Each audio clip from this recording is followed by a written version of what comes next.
Charlie, you could do an air fryer to oven conversion.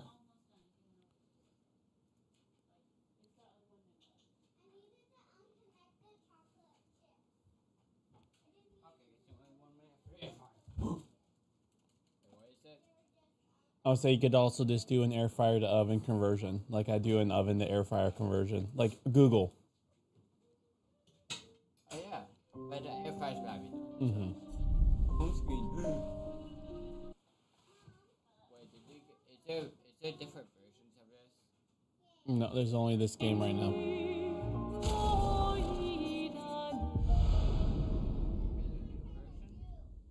I mean, this game is brand new this year. Oh wait, it is? No.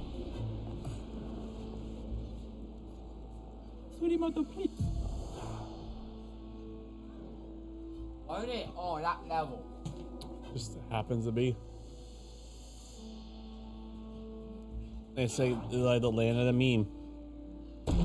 Okay.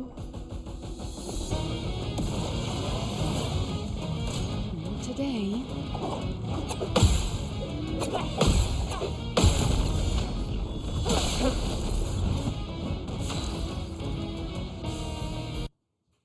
I dig that music is so good.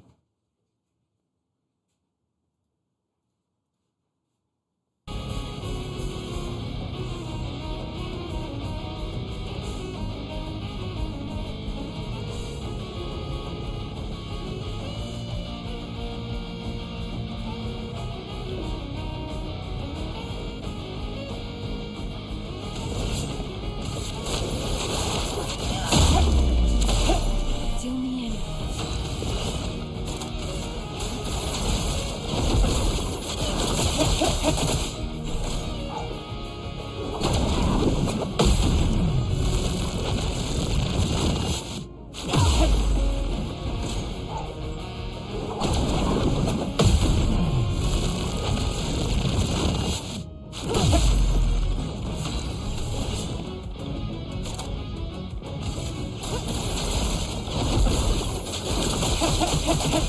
Do me in.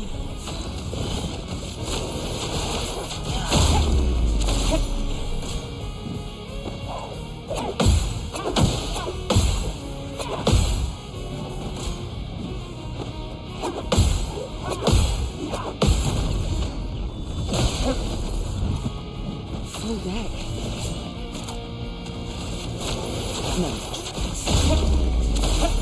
Do me in.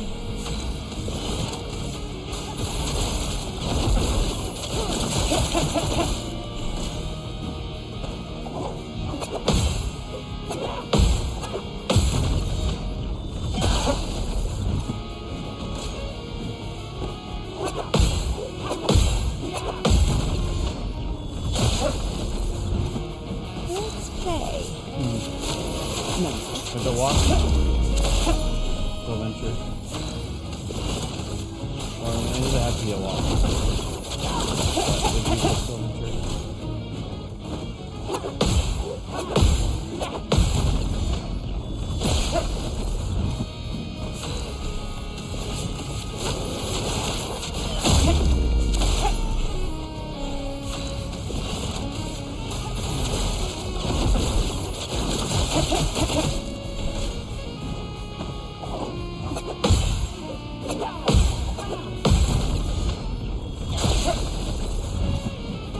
I'm waiting.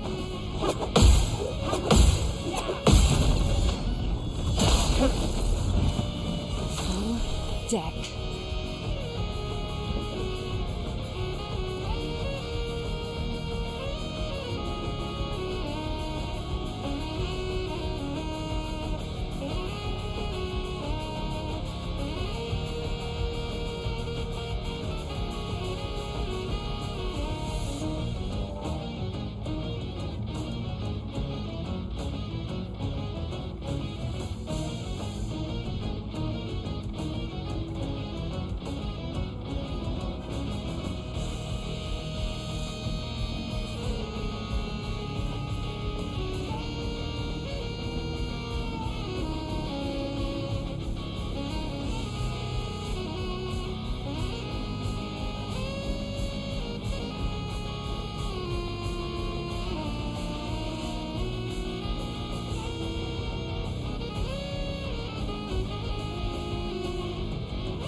play.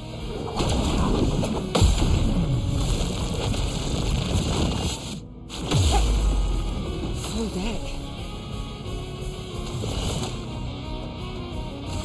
The cards have spoken. Well, well.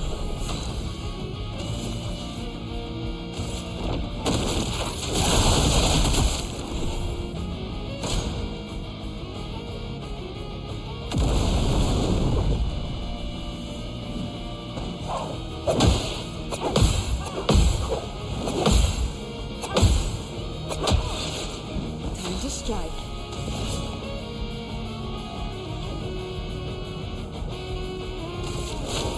No more tricks.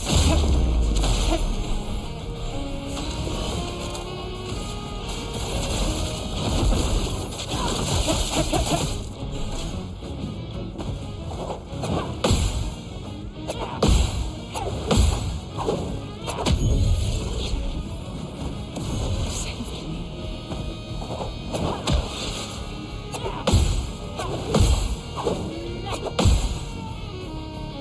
Full deck.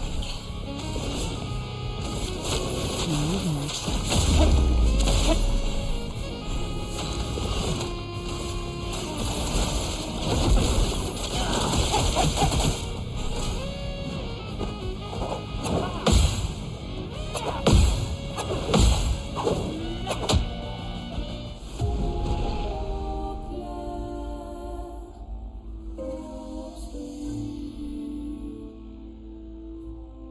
Lima Cuba. Surimoto, please.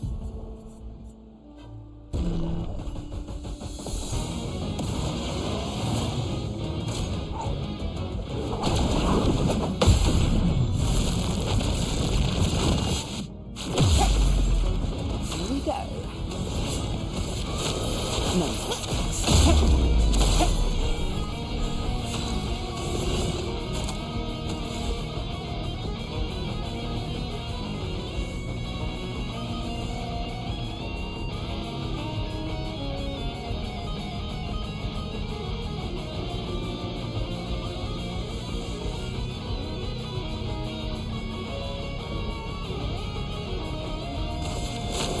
No more tricks. I'm waiting.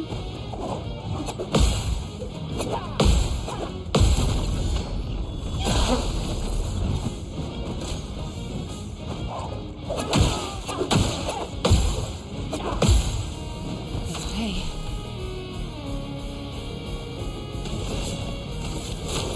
No more tricks.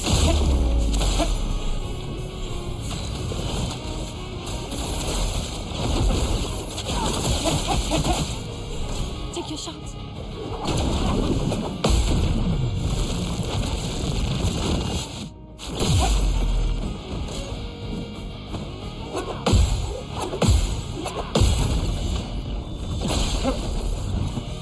Full deck.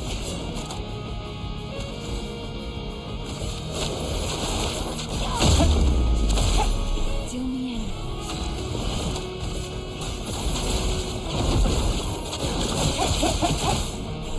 I'm waiting.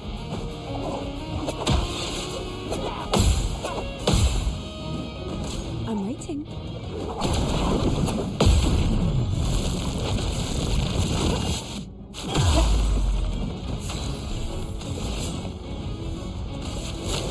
No more tricks.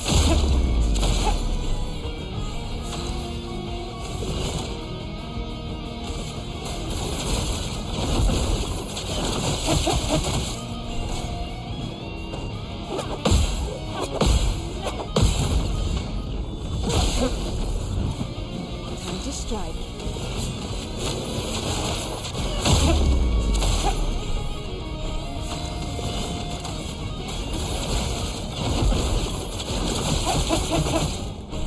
Take your shot.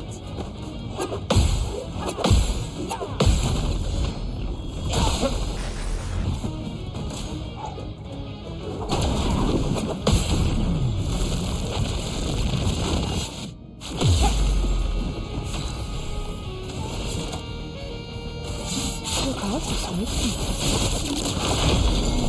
Here we go.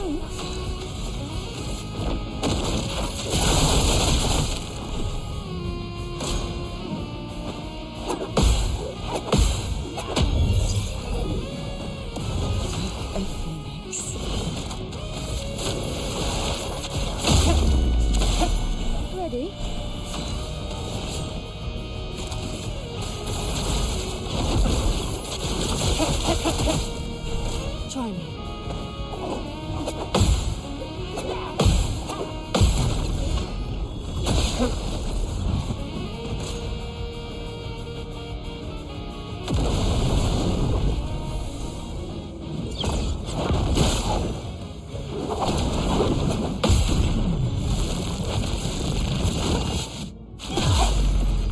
Zoom in. No more tricks.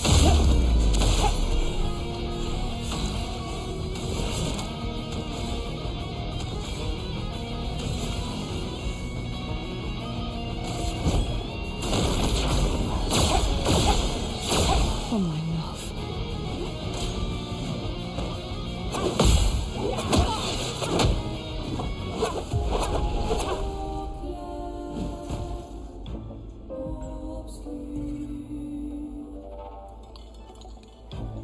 Ni ma Kuba. Sweetie mother. Okay.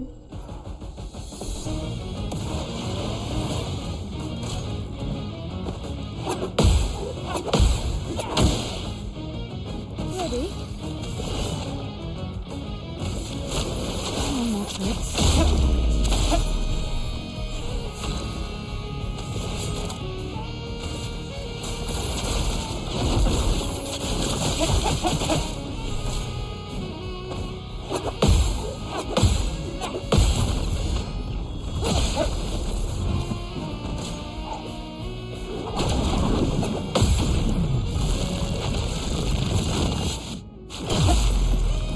Full deck.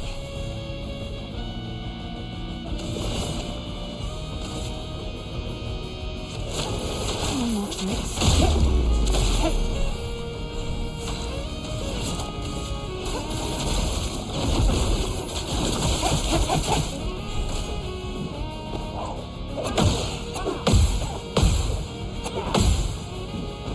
I'm waiting.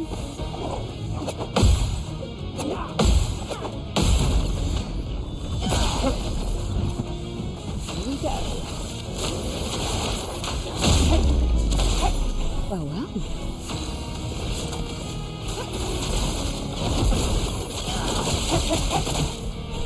Take your shot.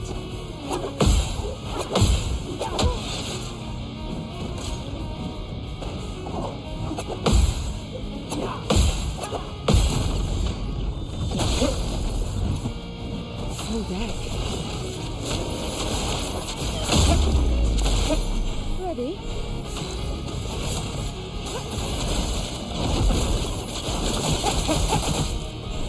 Not today.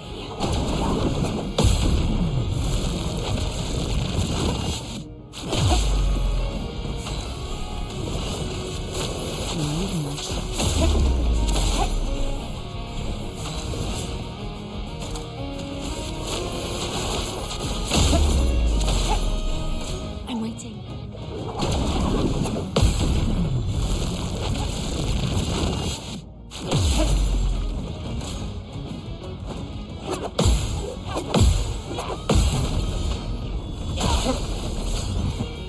Full deck. No. Ready.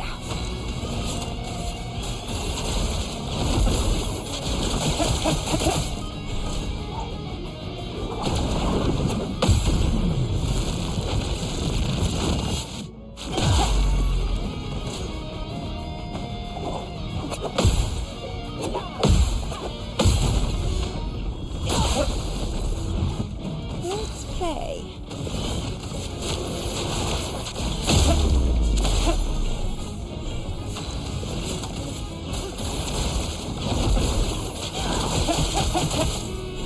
Take your shot.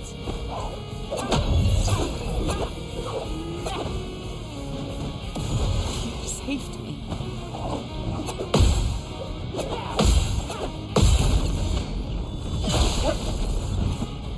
Anti-strike. Your number is painted. Ready.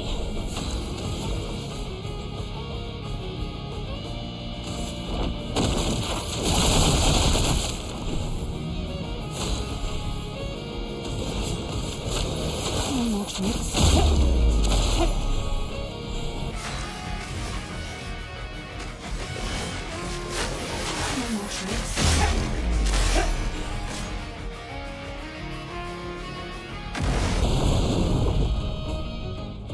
shot.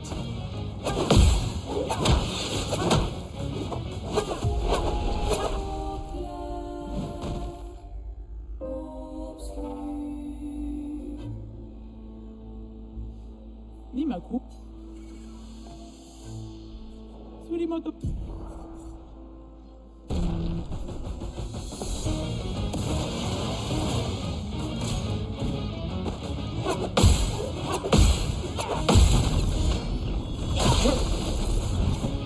Time to strike. No. Deal me in.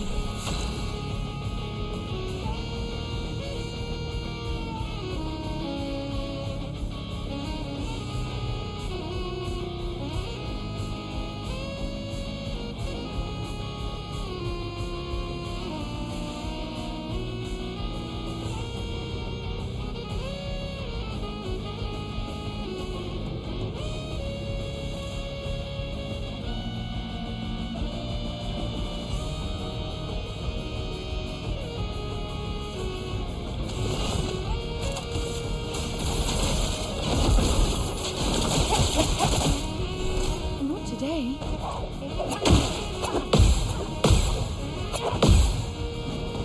Take your shot.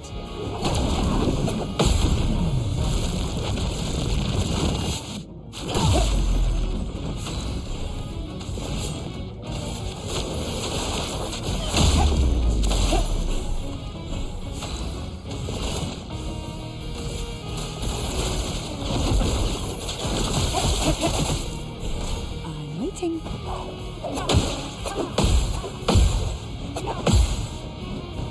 Try me.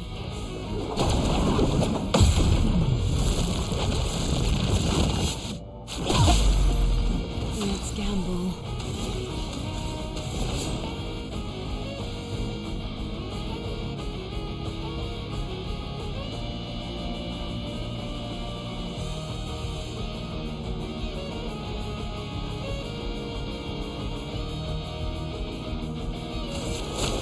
No. Deal me in.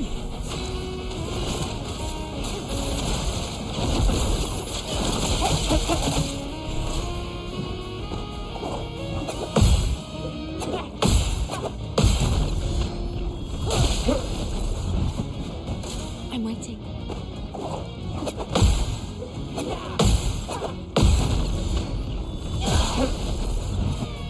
Let's gamble. No.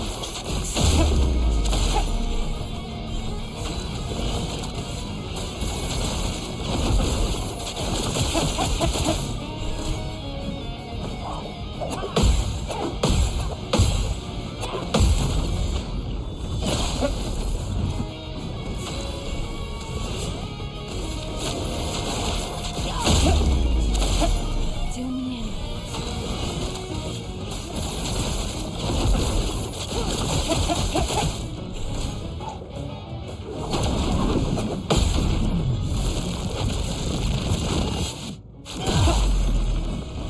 Take your shot.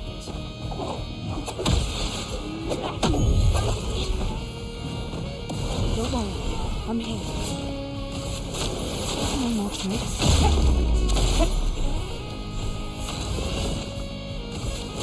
No more tricks. Take your shot.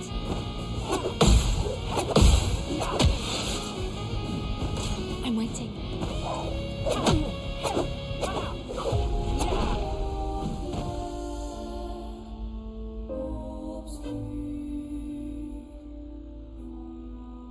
Ni ma Cuba. Rico es que corani su gama watero. Sweetie mother.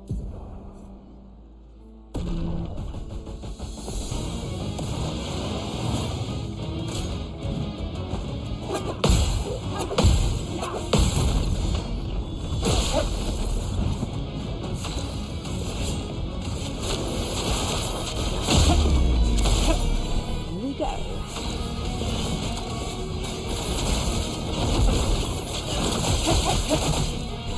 Take your shot.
today.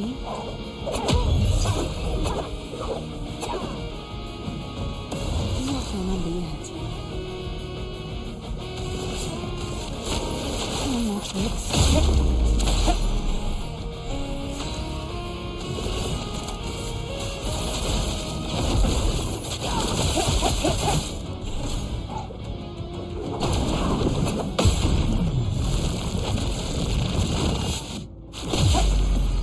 Well, well.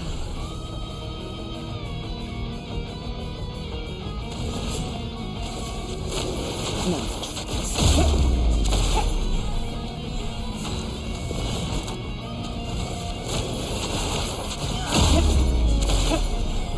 Take your shot.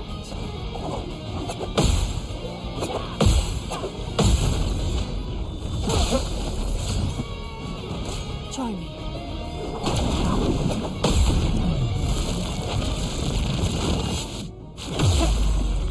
Let's play. Need more tricks.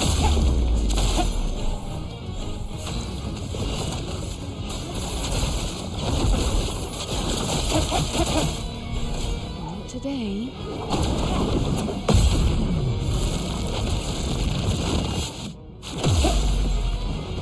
I'm waiting.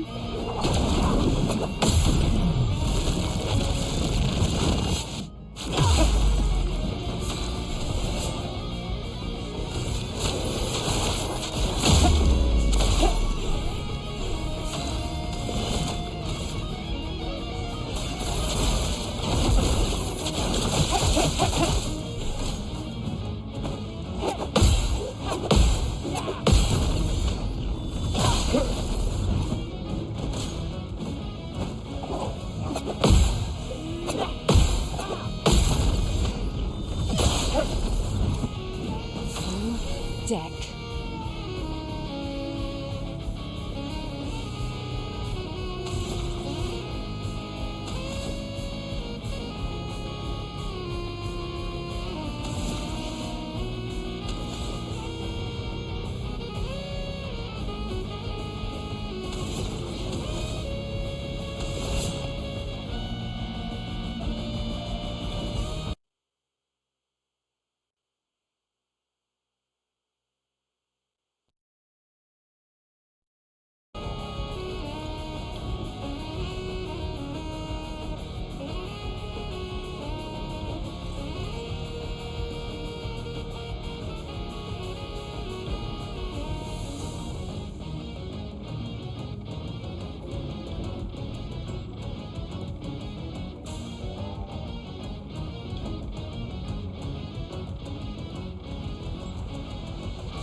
Eyes don't lie.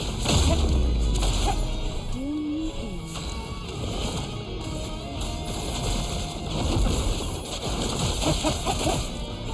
Take your shot.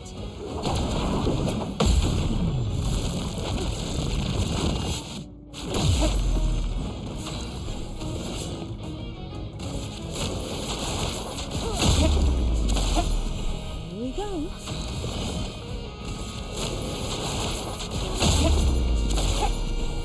Take your shot.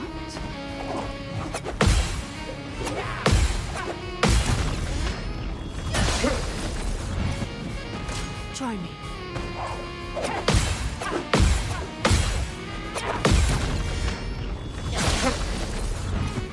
Full deck.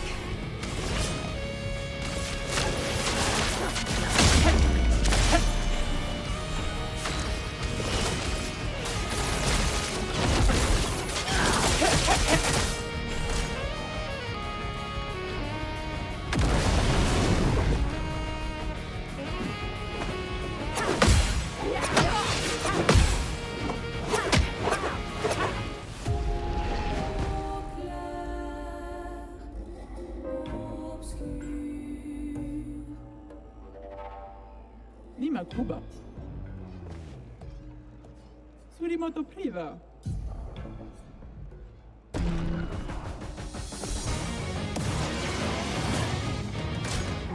today.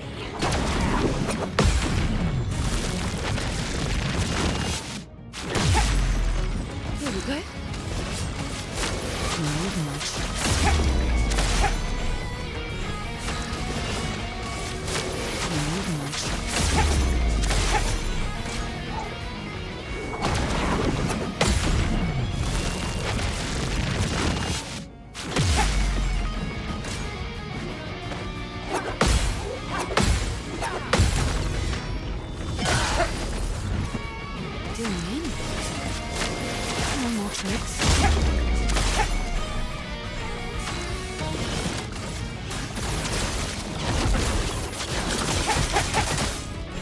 Try me.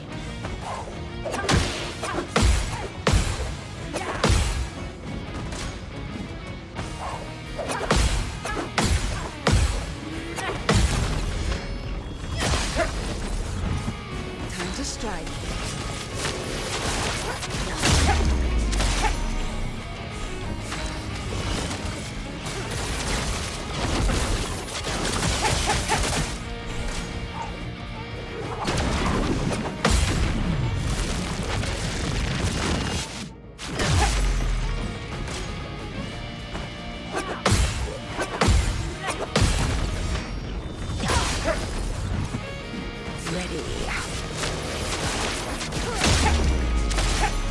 Ready.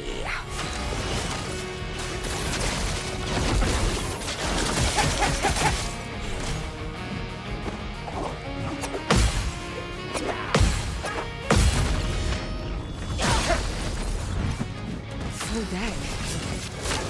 No tricks.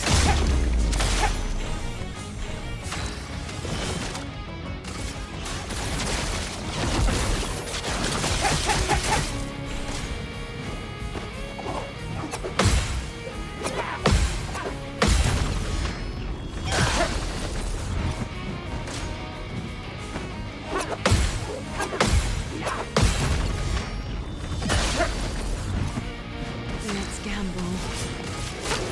No more tricks.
Well, well.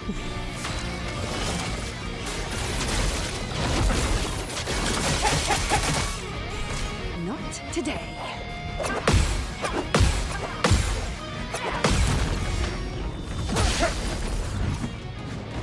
I'm waiting.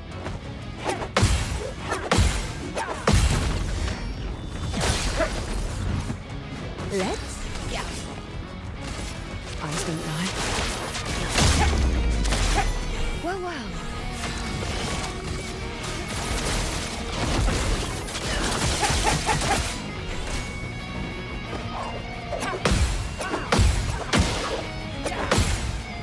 Time to strike.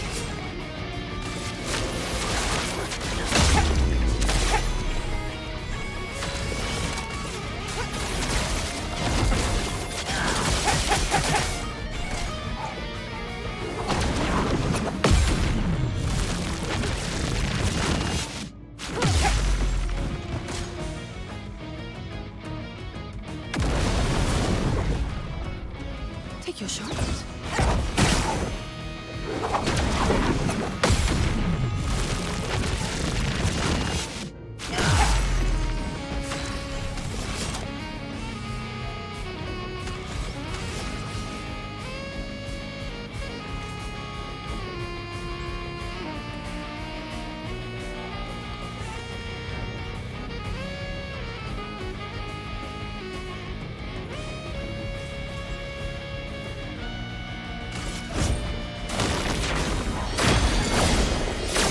for my love.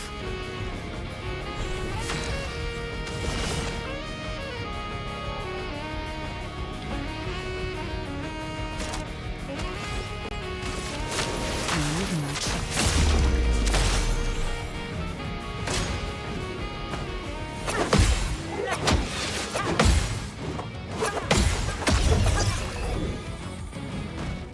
Let's play. No more tricks.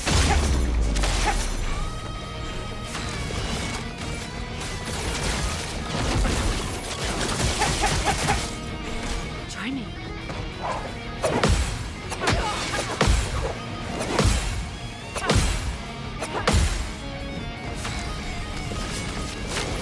No more tricks.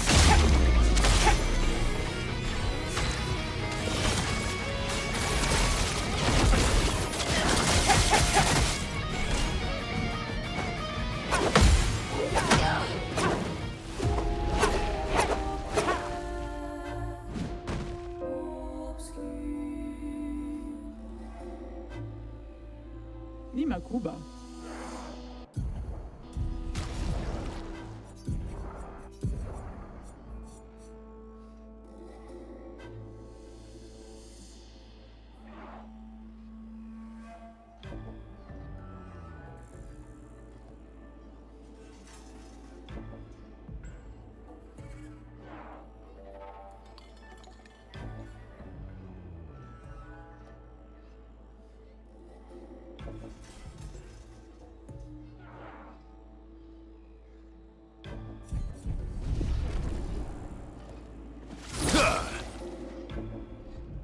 Surimo.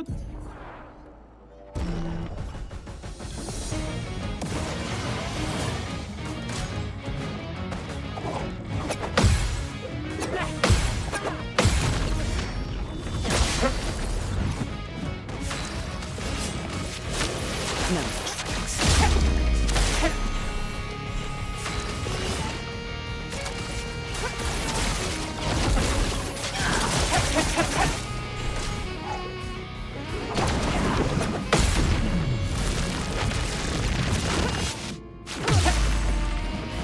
Take your shot.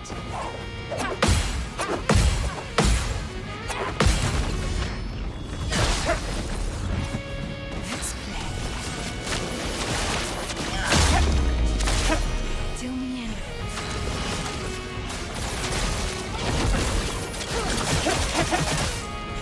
Take your shot.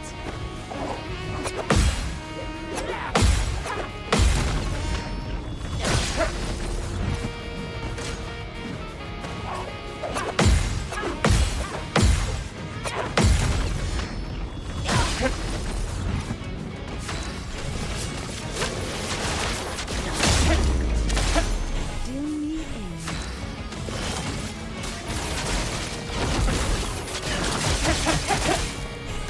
Try me.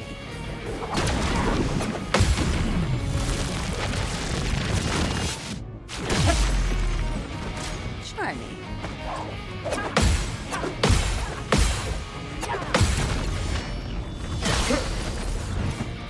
Time to strike.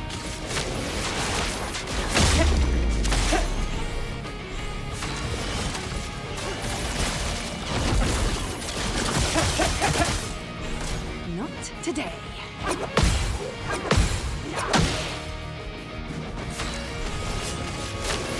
No more tricks. Well, well.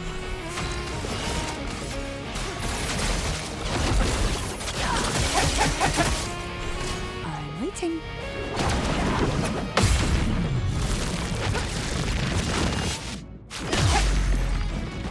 I'm waiting.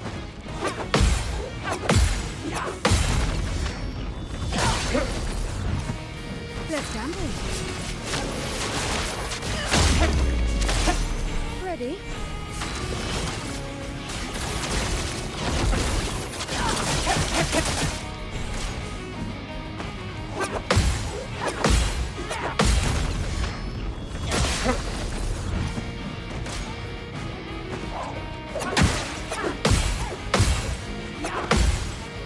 Time to strike.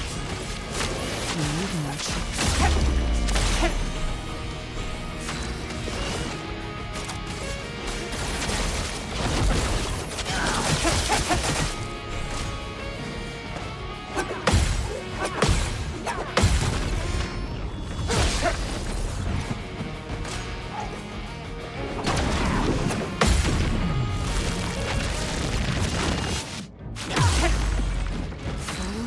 deck.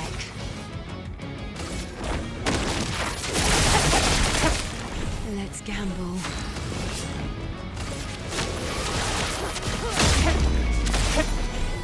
Try me.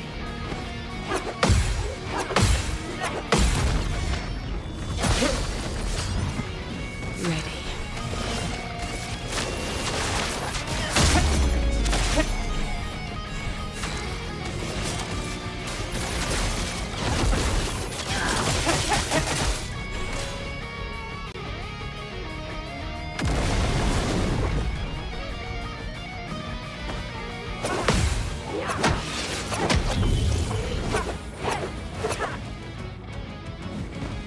Don't worry, I'm here.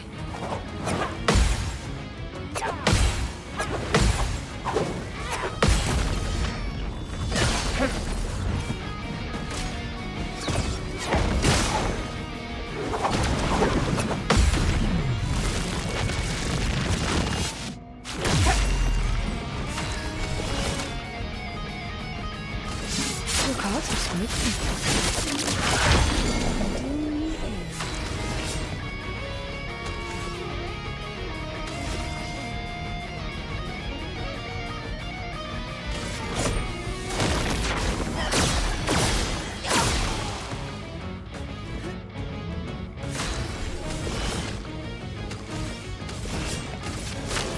No tricks.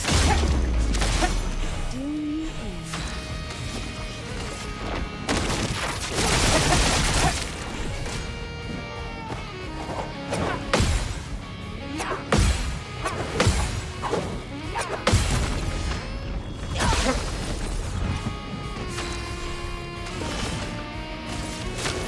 No tricks.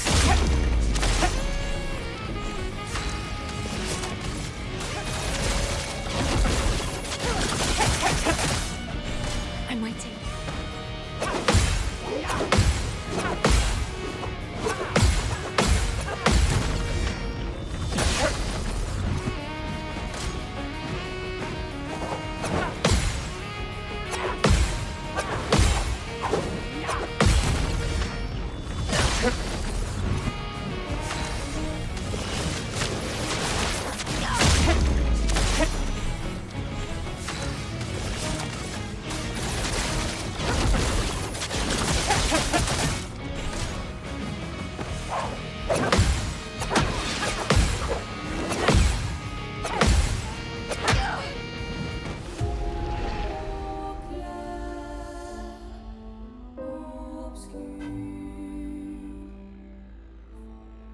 Ni makubwa.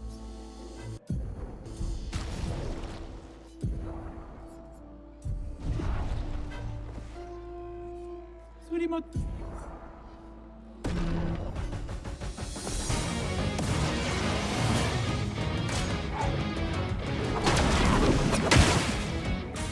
Well,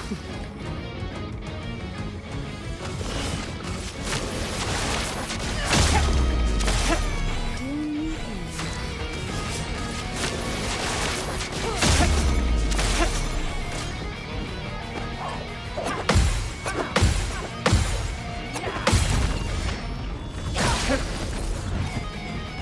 Take your shot.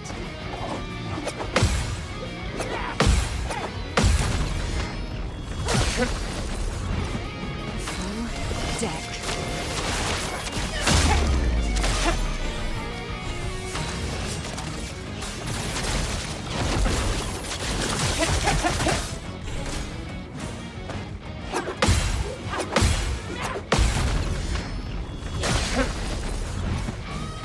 Take your shot.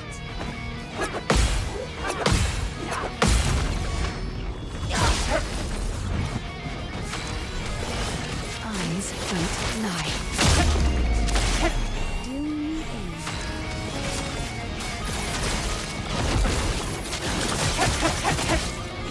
Take your shot.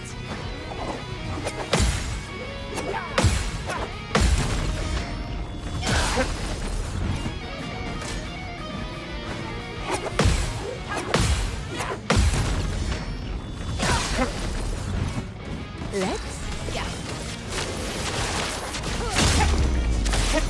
Well, well.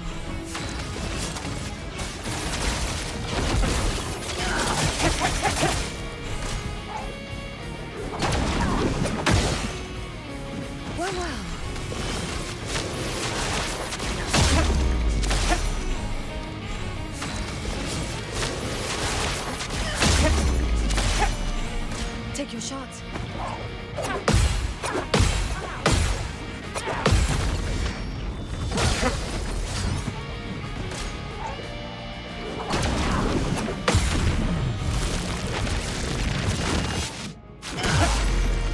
Zooming in. Movement.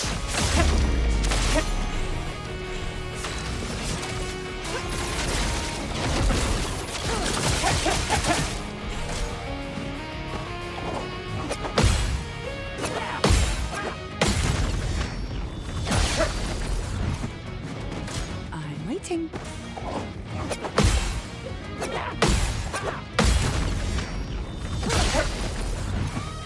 Let's play.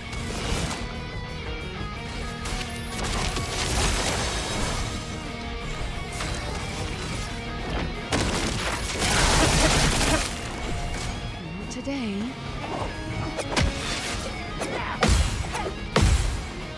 Full deck. Movement.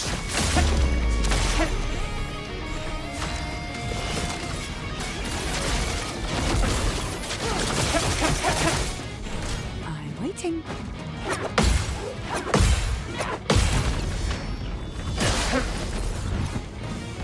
Try me.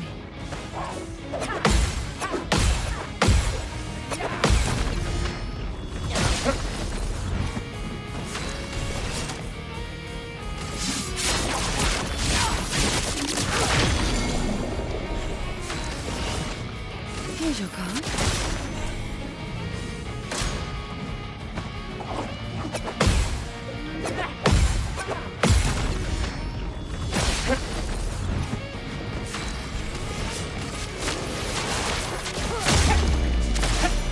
Here we go.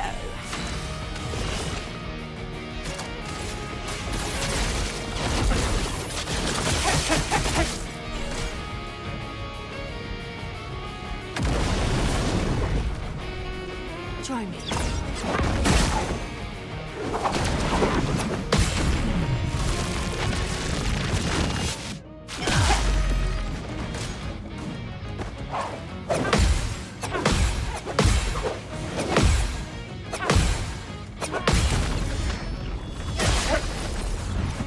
Full deck.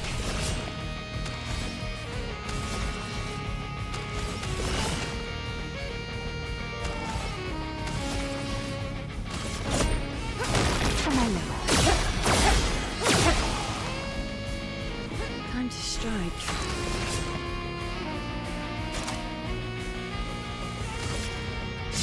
The cards. I'm waiting.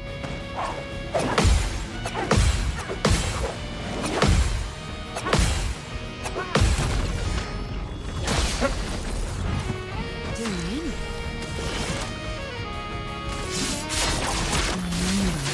Is painted.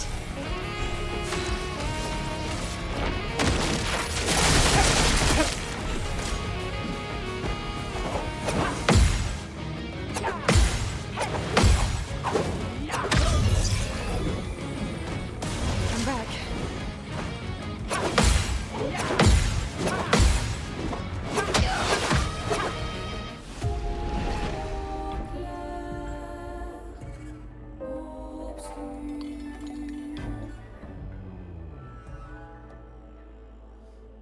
Lima Kuba. Rick. Surimoto Priva.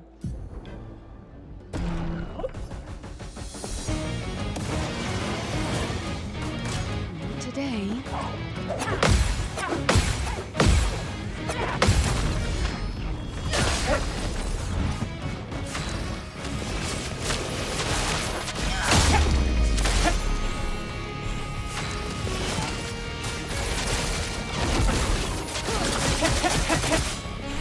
Try me.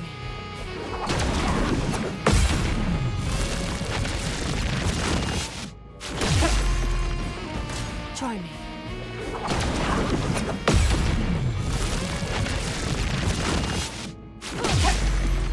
Here we go. Eyes don't lie. Zoom in.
Looks lucky.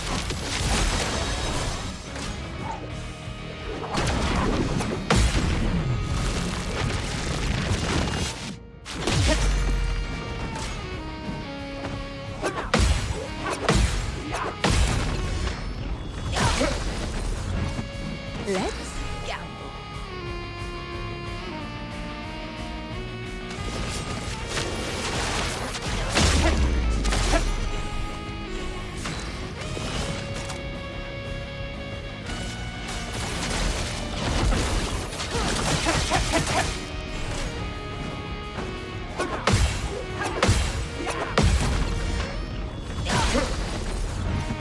Time to strike.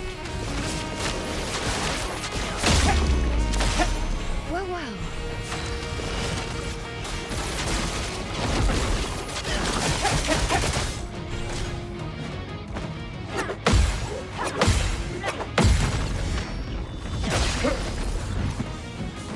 Take your shots.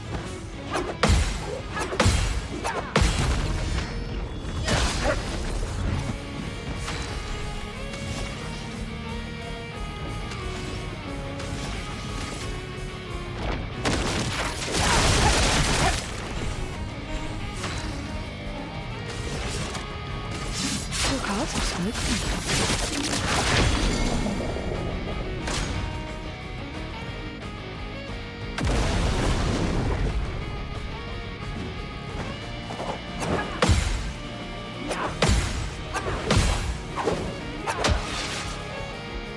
Here we go.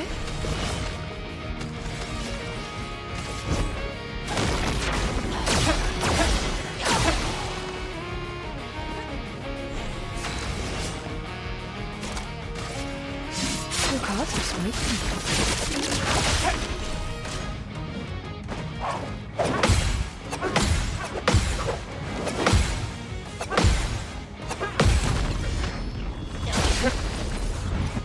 Time to strike.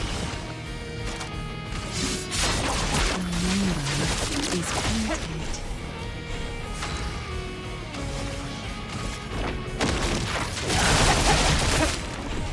I'm waiting.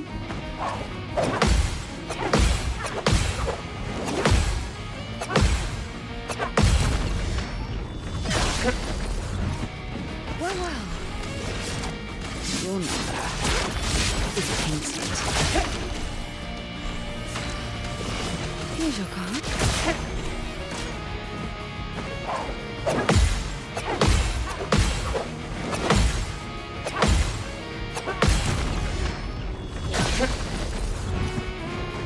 Try me.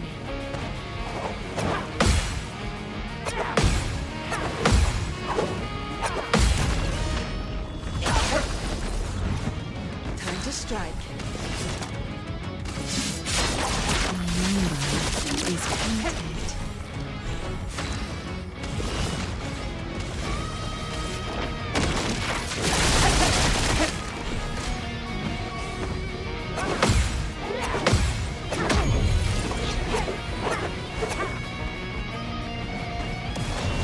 Not today.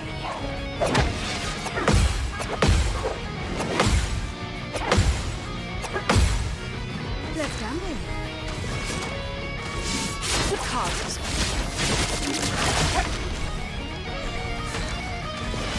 Here's your card.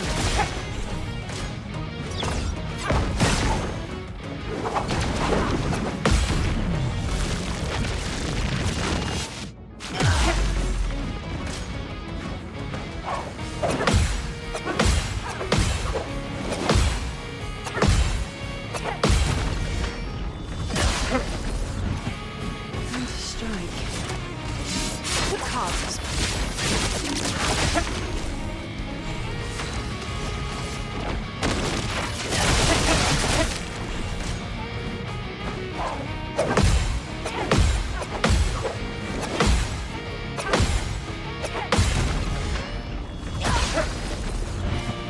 Ready.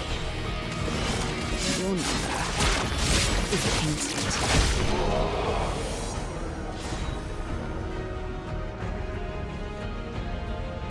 Mumbai Kaka Expedition.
Game.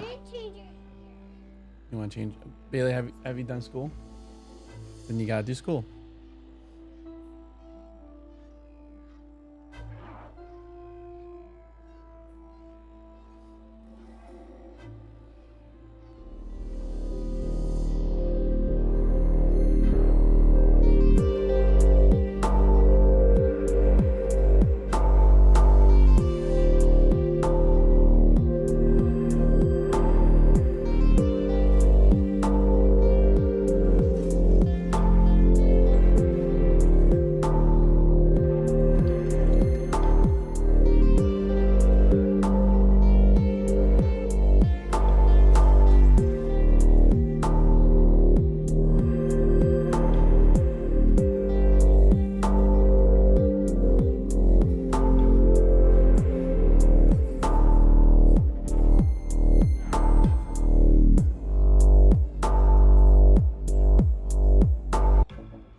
All right.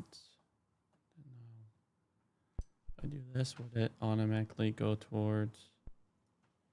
I turned you off. Oh, y'all. Perfect.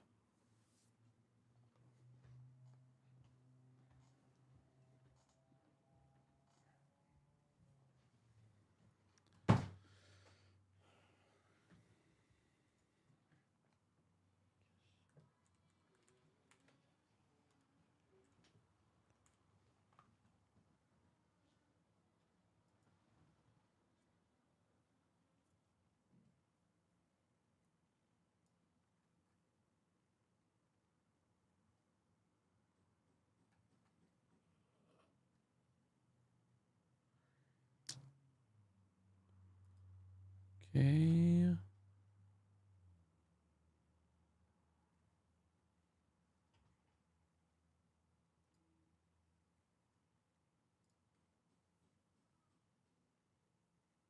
We've done that one.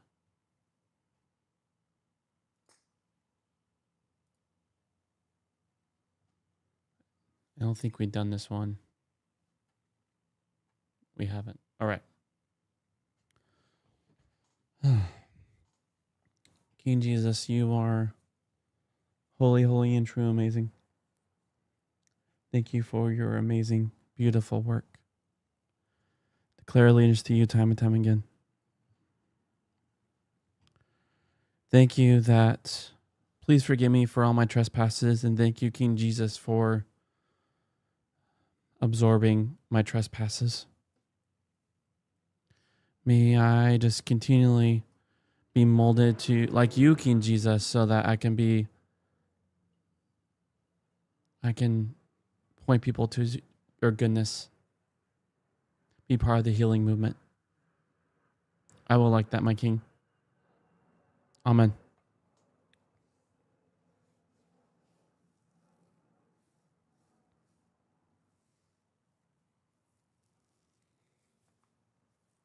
You ready? Isaiah chapter 56, 1 through 8. And ambiguous because Yahweh has said this: guard the exercise of authority, act in faithfulness, because my deliverance is near to coming, my faithfulness to appearing. The blessings of the person who does this, the individual who holds onto it, guarding the Sabbath rather than profaning it, and guarding his hand rather than doing any evil. So the foreigner who attaches himself to Yahweh is not to say, Yahweh will quite separate me from among his people. The eunuch is not to say, here am I, a dry tree. Because Yahweh has said this, to the eunuchs who guard my Sabbaths and choose what I want and hold on to my covenant, I will give to them, within my house and within my walls, a memorial and name, better than sons and daughters. I will give to him a name in perpetuity, one that will not be cut off. And the foreign people who attach themselves to Yahweh to minister to him and to give themselves to Yahweh's name, to be his servants. Anyone who guards the Sabbath rather than profaning it and holds onto my covenant, I'll bring them into my holy mountain and let them celebrate in my prayer house. Their burnt offerings and their sacrifices will be for favor on my altar, because my house will be called a prayer house for all the peoples, a declaration of my Lord Yahweh, the one gathering the scattered people of Israel. I will gather yet more toward it, to its gathered ones. All right, hear any themes? All right.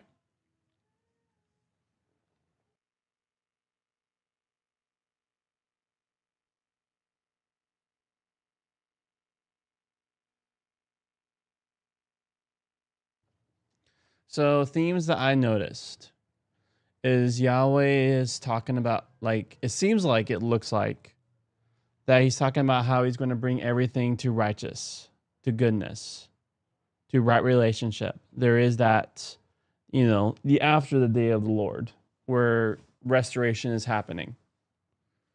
That's what I'm seeing. You ready? At Yad Vashem, the Holocaust Memorial in Jerusalem, is a room dedicated to the 1.5 million children who were murdered in the Holocaust. It's a hollowed out cavern with some candles whose light is reflected on the ceiling by hundreds of mirrors so that they shine like countless stars. The names of the children killed are read out continuously. There is nowhere more moving in Jerusalem. In Hebrew, Yad Vashem means a memorial in the name, more literally, a hand in the name. Yad Vashem exists in order to ensure that the millions who perished in the Holocaust will always be remembered. The expression comes from this passage in Isaiah, which promises eunuchs that they will be remembered. People who have sons and daughters have people to remember them, to think about them, to keep them in mind, to thank God for them. Eunuchs cannot have children and therefore have no one to do so. The eunuchs in mind are presumably people who have been castrated in accordance with Middle Eastern and Greek practice to make members of the king's staff incapable of sexual involvement with women at court. Isaiah 39 envisages this fate for young men in exile.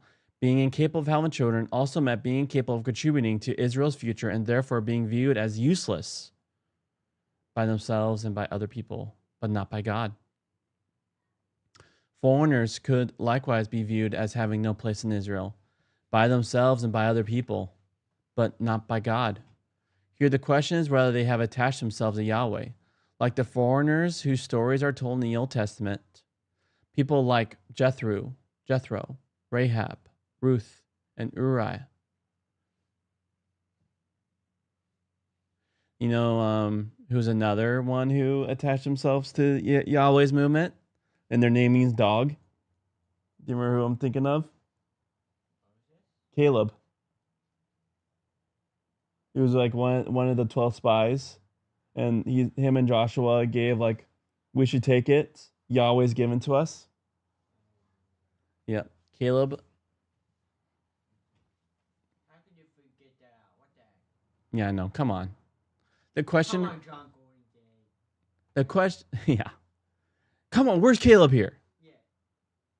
The question for eunuchs and for foreigners is whether they're prepared to commit themselves to Yahweh's covenant. Here, the cutting edge of the covenant's expectation is whether they keep the Sabbath. It's not a question of whether they need a day of rest.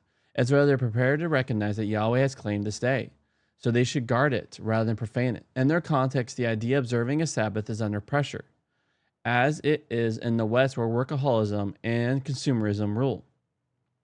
The concern with eunuchs, foreigners, and the Sabbath suggests a different atmosphere from Isaiah 40:55. An indication will accumulate through the closing 11 chapters of Isaiah, and the prophecy is addressing a different situation. Whereas Isaiah 1-39 addressed the situation of Judah 2 centuries previously. And Isaiah 40-55 addressed the concern of people in Babylon and Jerusalem when Babylon was about to fall. Isaiah 56:6 addresses more concrete, ongoing concerns of life in Jerusalem in subsequent decades. The period whose story is told in the books of Ezra and Nehemiah. We know from those books that Sabbath observance and the position of foreigners were live issues in their time. Ezra and Nehemiah witness to the importance of not being too open to foreigners, as if it's fine to marry out whether or not your partners have attached themselves to Yahweh. Isaiah 56 witnesses to the importance of not being too close to foreigners if they have so attached themselves. They're destined to join in ministry to Yahweh, to be able to pray and offer their sacrifices in the temple. Israel is never destined simply to be an ethnic community, and it's still not so destined. The chapter's opening thus marks a transition from the work of the second Isaiah to that of a third Isaiah. It does so by means of a neat summary of key aspects of the significance of the book's earlier parts. Guard decision-making, act, and faithfulness summarize much of Isaiah 1-39. My deliverance is coming. My deliverance is near to coming. My faithfulness to appearing. Summarize much of the message of Isaiah 40:55, the second Isaiah. And the last chapter will reaffirm both emphasis. So it sounds like John Golding is leaning that there's possibly a third Isaiah here. In Isaiah 40:55, God had promised to return to Jerusalem and to take its people back. And Jerusalem has experienced something of Yahweh's deliverance. But Yahweh has not yet fulfilled the promises of 2nd Isaiah in a full way. And these closing chapters reaffirm them. By now, there's some evidence of people's renewed commitment to Yahweh. But the community as a whole has not taken to heart the message of 1st Isaiah, and the closing chapters reaffirm his challenge. Their opening line also makes a link between these two themes, though it does so in a neatly elusive way. People must pay attention to the exercise of decision-making in a way that reflects the faithfulness of the community to one another, because they're excited at the fact that Yahweh is going to fulfill his promises. People must pay attention to the exercise of decision-making in a way that reflects the faithfulness of the community to one another, because otherwise they can hardly hope that Yahweh will fulfill his promise. Both implications are true. All right, any themes you saw in the commentary? I am very thankful for us bringing in real life moment, like real places of remembering terrible injustice. Jesus, we need you. We need you to set your crooked straight. We can. All right, so just after first allotment, we are doing 20-minute walk and then doing Here to Slay. Okay.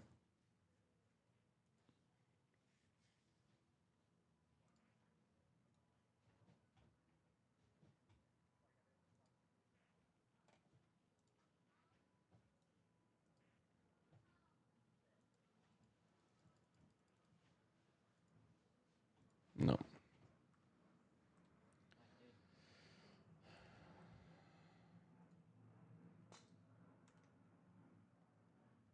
Here we go. That's the way to do it. I should just use history. So our last one we wrote was in Jeremiah. Now when we go here, we know. Just got to find Jeremiah. All right, we're in Esther.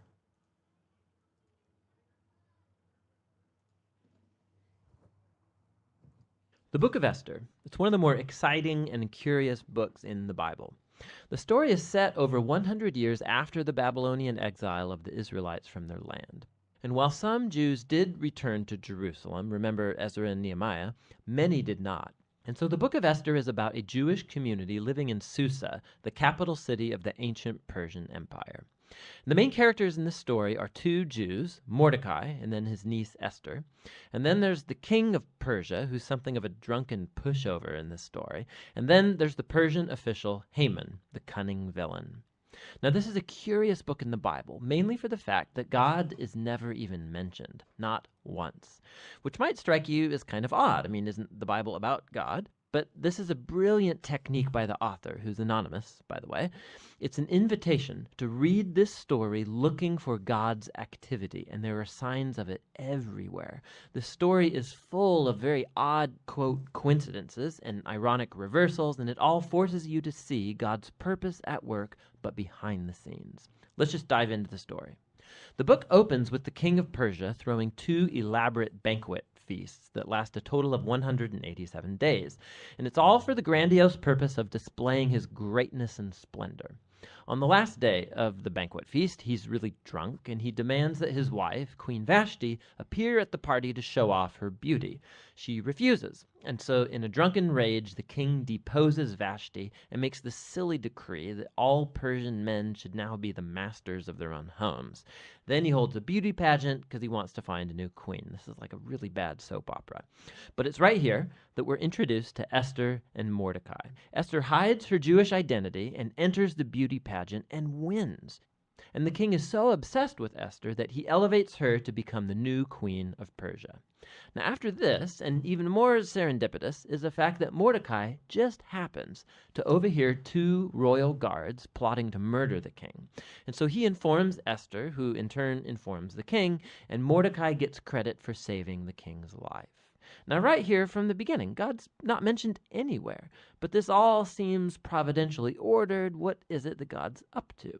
You have to keep reading. We're next introduced to Haman, who's not actually a Persian. He's called an Agagite. He's a descendant of the ancient Canaanites. Remember 1 Samuel chapter 15. The king elevates Haman to the highest position in the kingdom, and he demands that everybody kneel before Haman. Well, when Mordecai sees Haman, he refuses to kneel, which of course fills Haman with rage. And when he finds out that Mordecai's Jewish, Haman successfully persuades the king to enact this crazy decree to destroy all of the Jewish people. And to decide the date of the Jews' annihilation, Haman rolls the dice. A die is called pur in Hebrew. Tuck that away for later. 11 months later, on the 13th of Adar, all the Jews will die. Haman and the king then have a drinking banquet to celebrate their really horrible decision.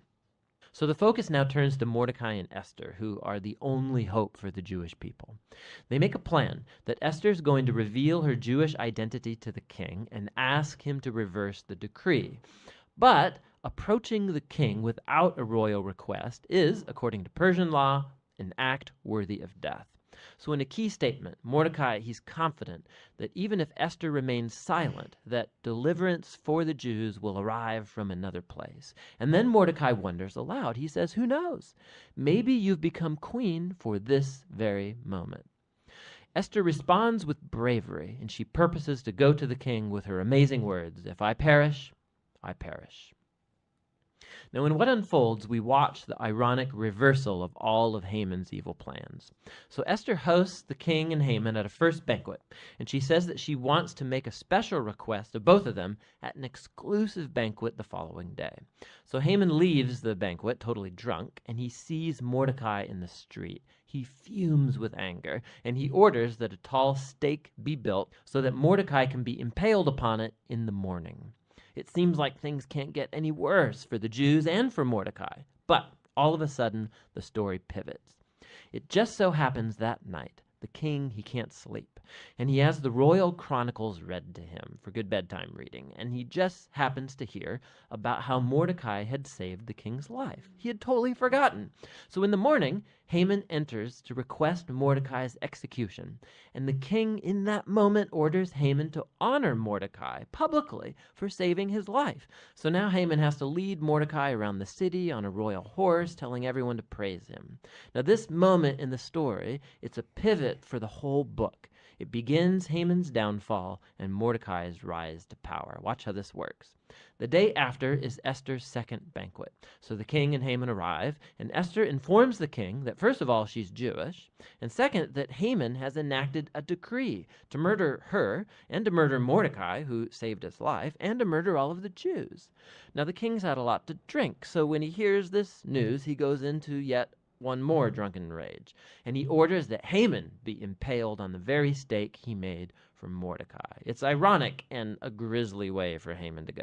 Haman's execution, however, doesn't solve the problem of the decree to kill all of the Jews. So the focus now turns to Esther and Mordecai as they make a plan to reverse the decree. They discover that the king can't revoke a decree that he's already made.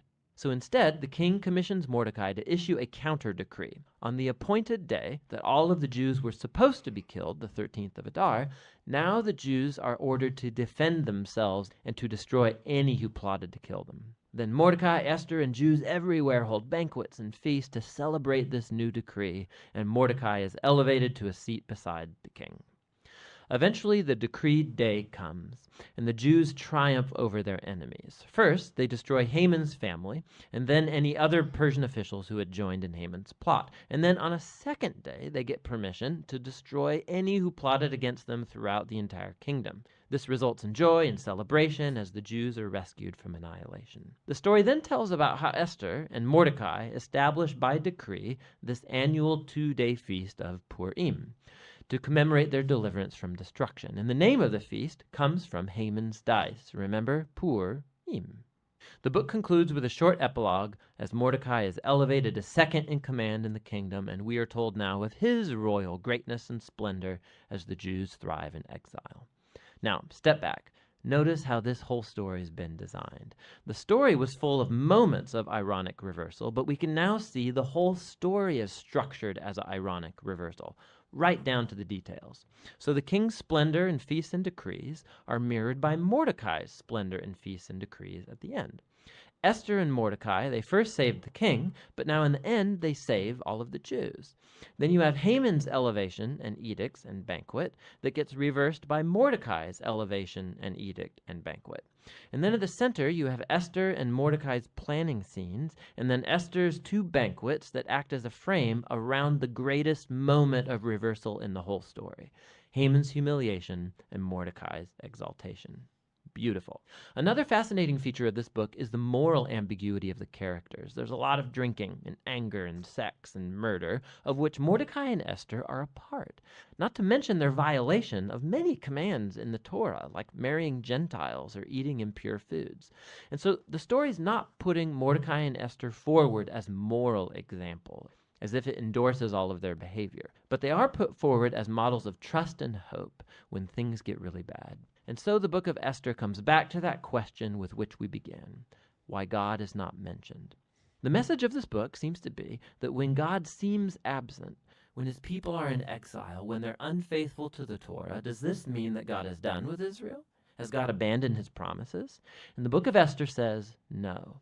It invites us to see that God can and does work in the real mess and moral ambiguity of human history, and he uses the faithfulness of even morally compromised people to accomplish his purposes. And so the book of Esther asks us to be willing to trust God's providence even when we can't see it working, and to hope that no matter how bad things get, God is committed to redeeming his world.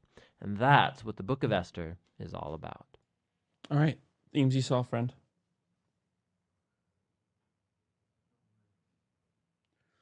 I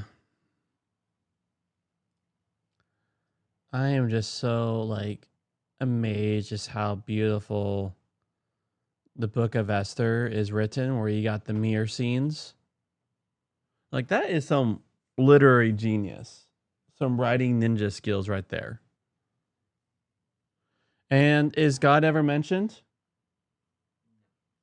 But is God still moving even when we don't see him? Yes. All right, friend. All right, I want to tell this. Set timer for an hour. All right, when that goes off, let's go do the rest of the steps. Have you finished your school? Have you finished it all? We'll do it all?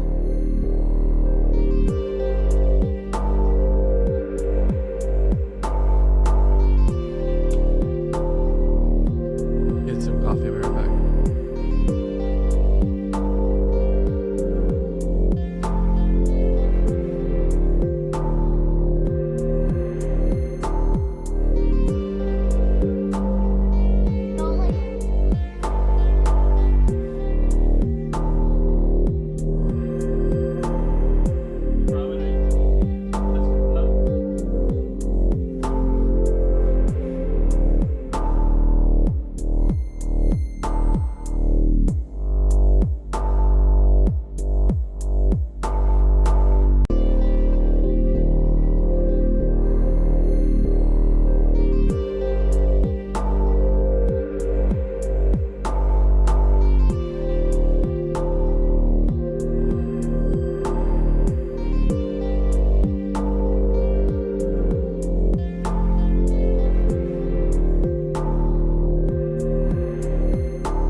Okay, see if I can beat it with everyone.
Remote.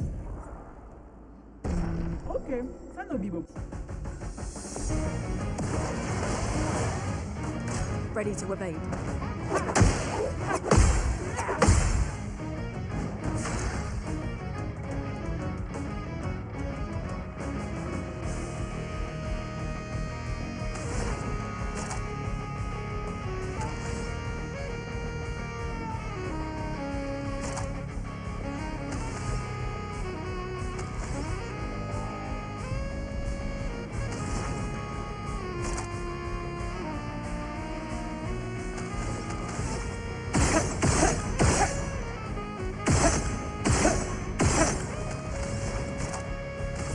Feel the burn.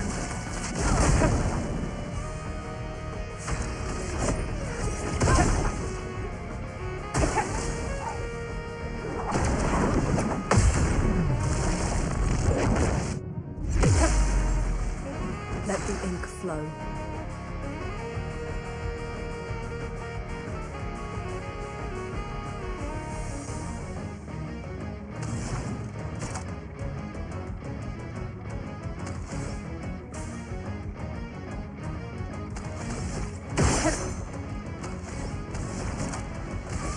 Feel the burn.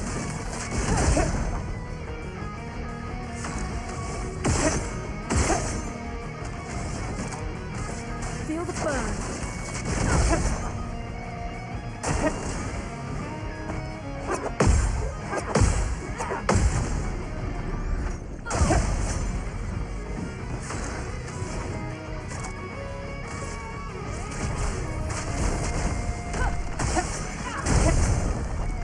Let the ink flow.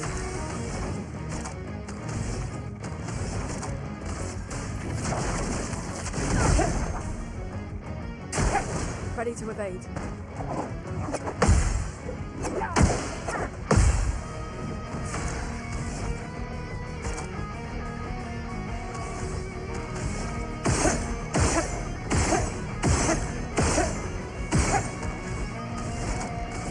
Feel the burn.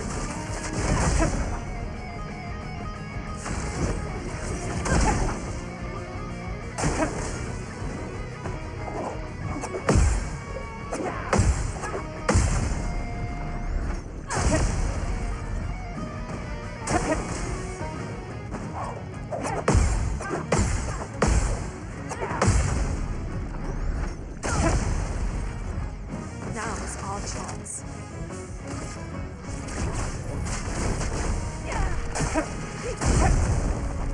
A storm is coming. I'll do it.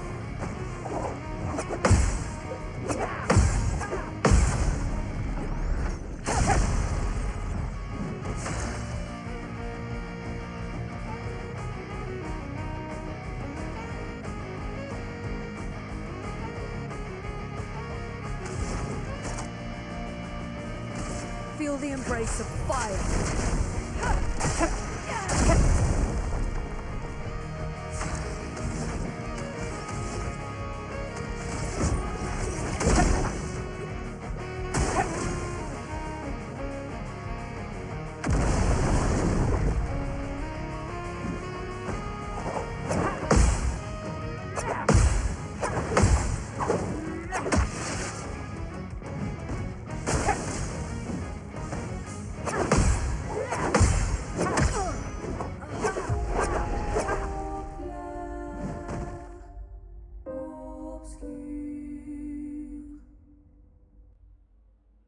Nima Kuba.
prima to...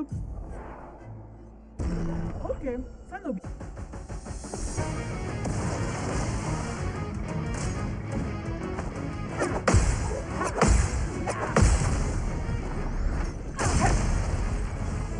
Now's our chance.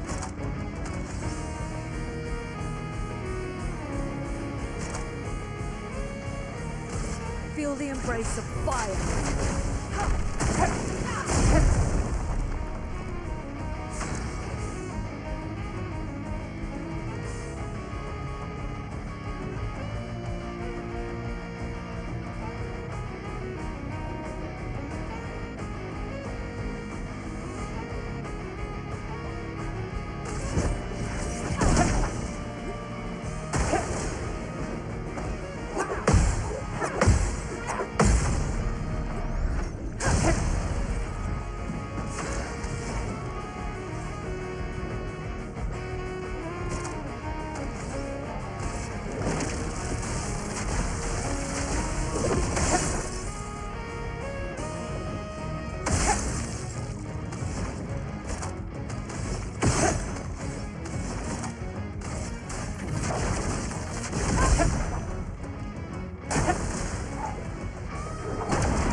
A storm is coming.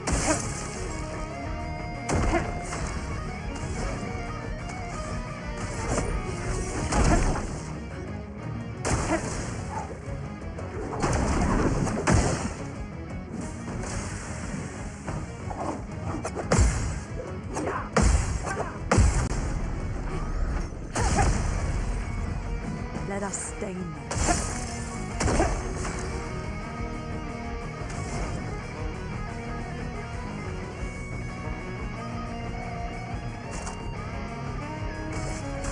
Feel the burn.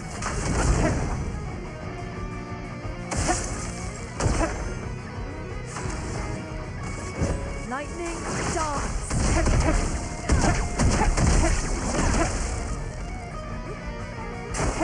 I'm ready.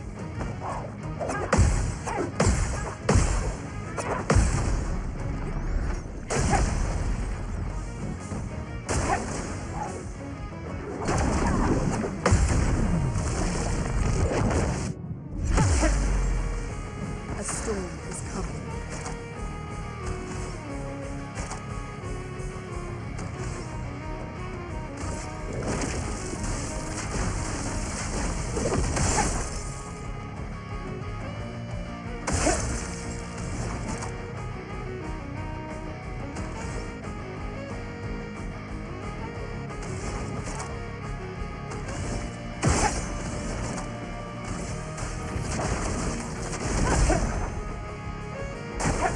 I'm ready. The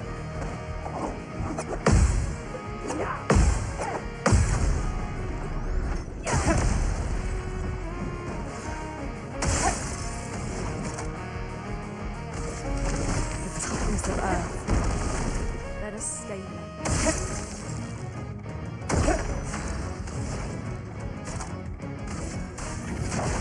Feel the burn. I'll do it.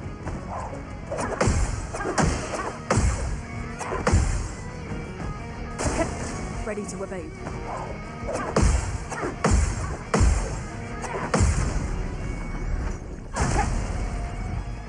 Let us stain them.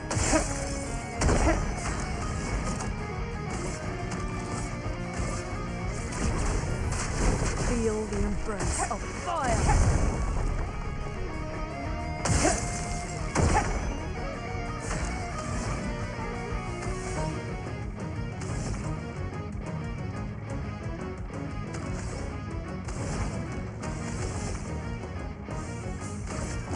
This ends now.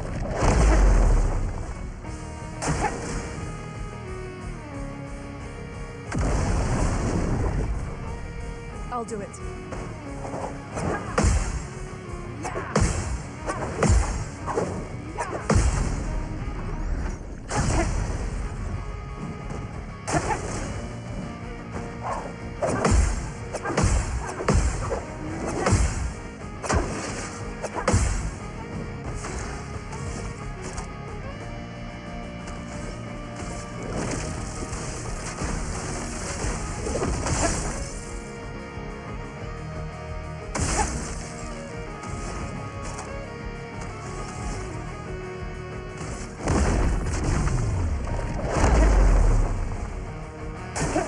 Ready to evade.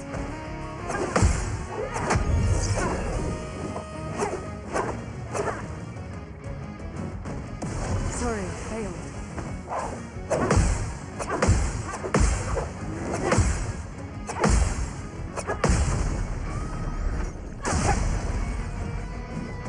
Ready to evade.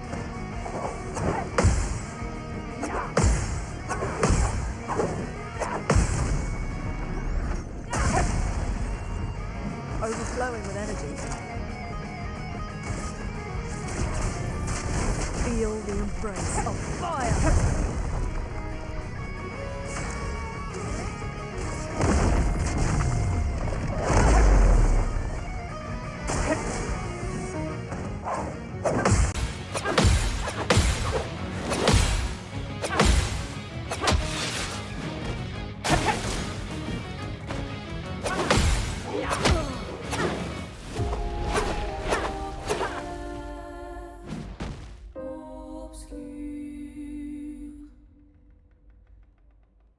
Niemand Kuba.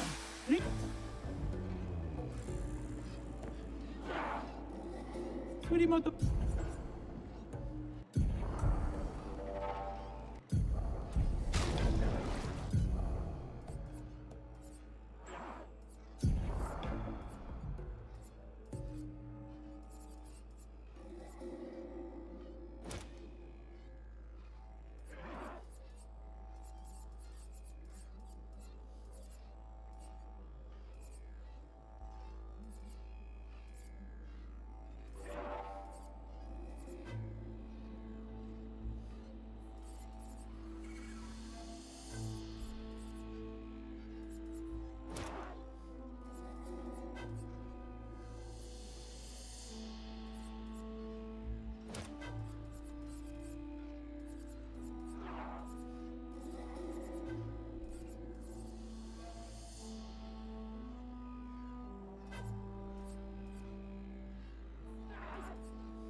Surimoto. Okay.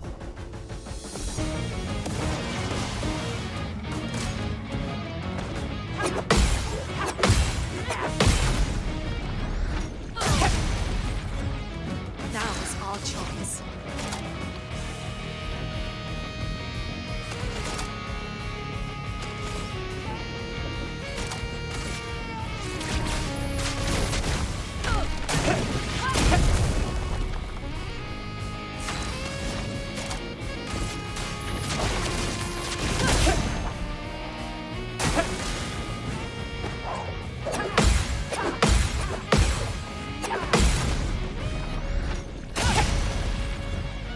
Chroma is flowing.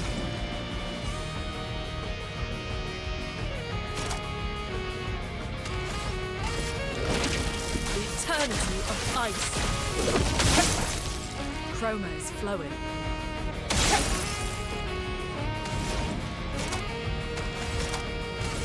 Feel the burn.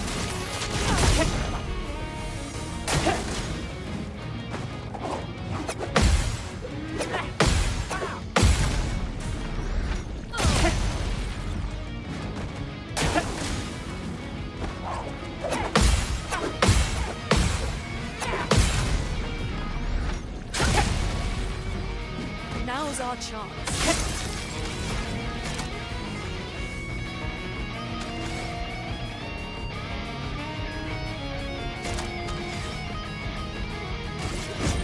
Lightning dance!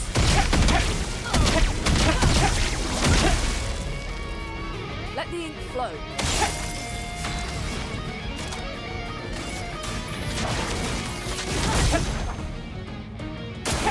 Ready to evade.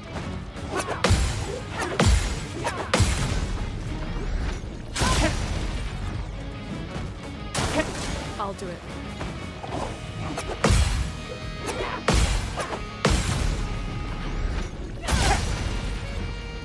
Now's our chance.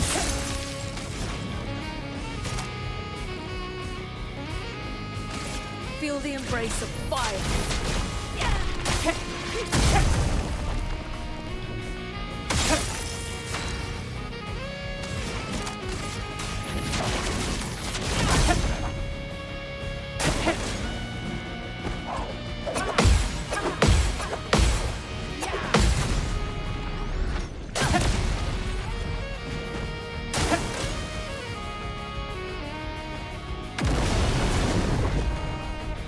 I'll do it.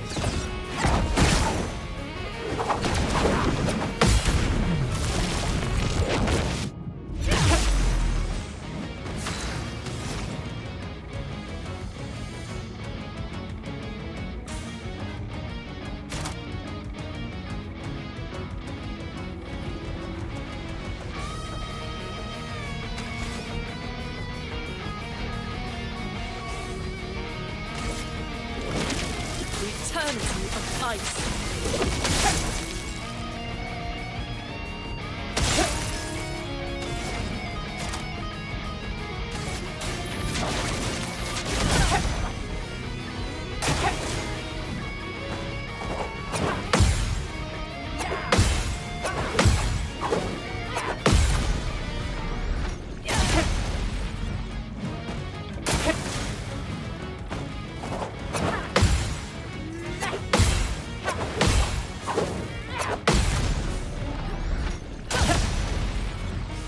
A storm is coming.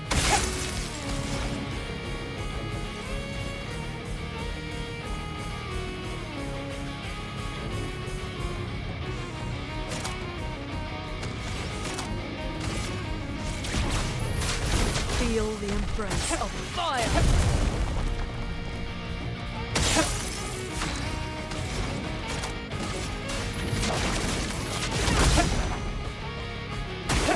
I'll do it.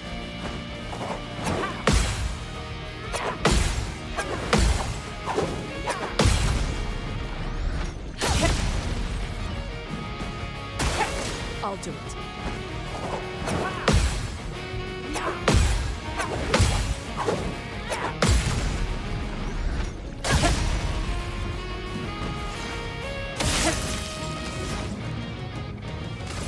Wait in the door.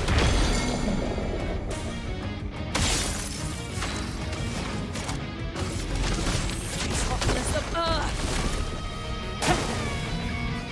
I'll do it.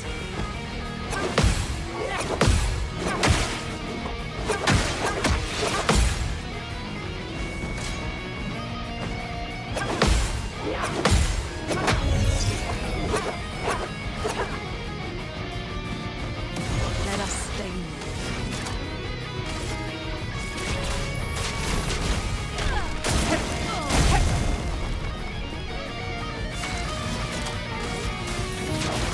feel the burn.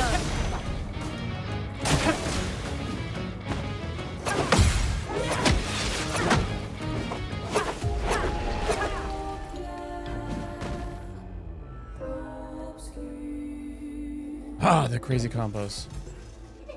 今5番リクエストご覧に釣り元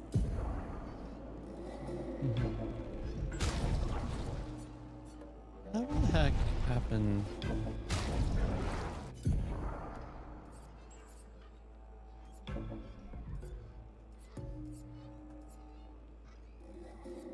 Guess that should be all we'd be burning.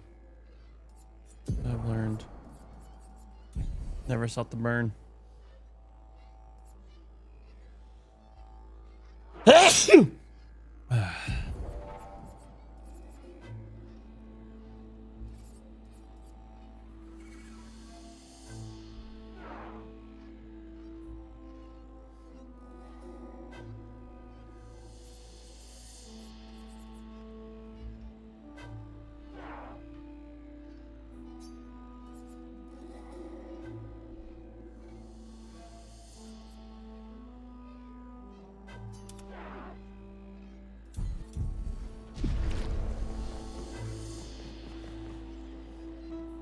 Surimoto Priva.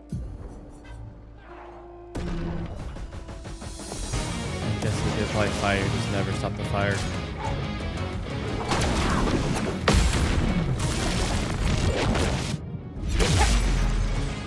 Chroma's flowing.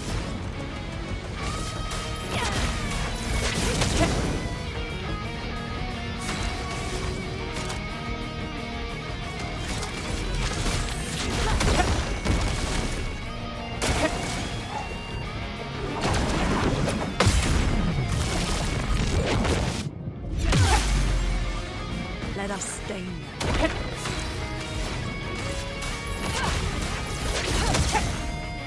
A storm is coming. Feel the burn.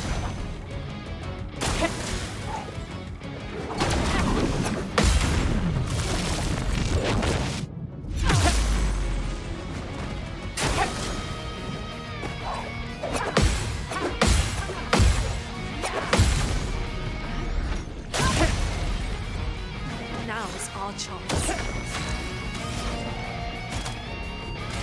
Feel the embrace of fire.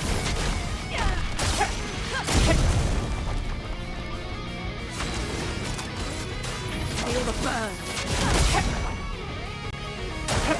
Ready to evade.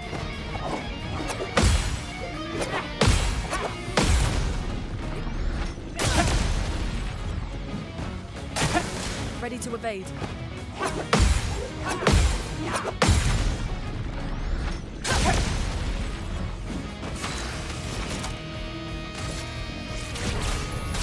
Feel the embrace of fire.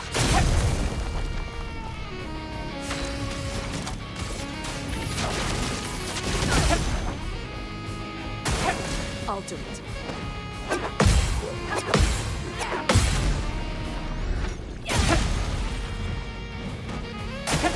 I'm ready.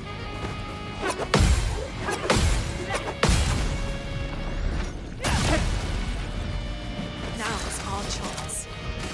Feel the embrace of fire.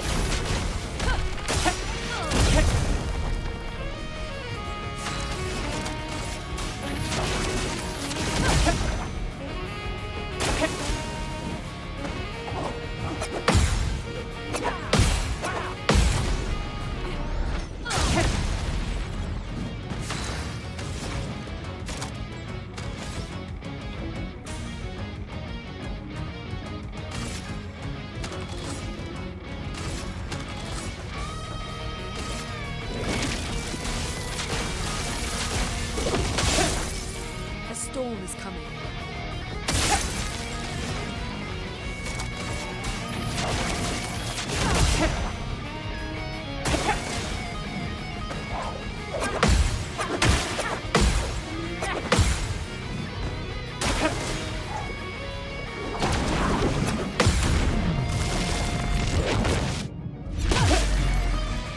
The elements dance.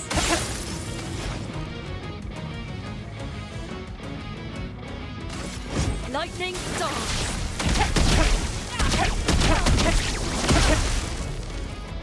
A storm is coming.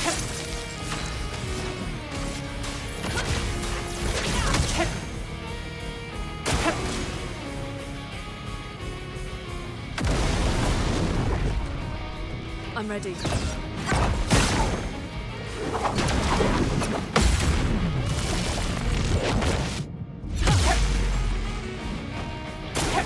I'll do it.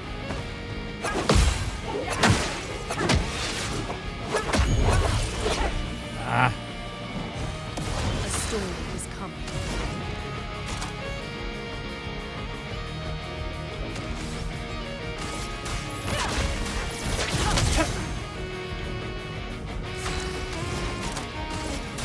Feel the burn. I'll do it.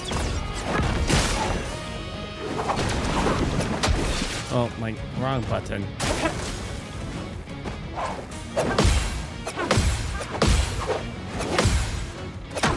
Oh. Ah! So close. Alright, try again. Ni makubwa. You know what? The lightning dance? It's so much damage.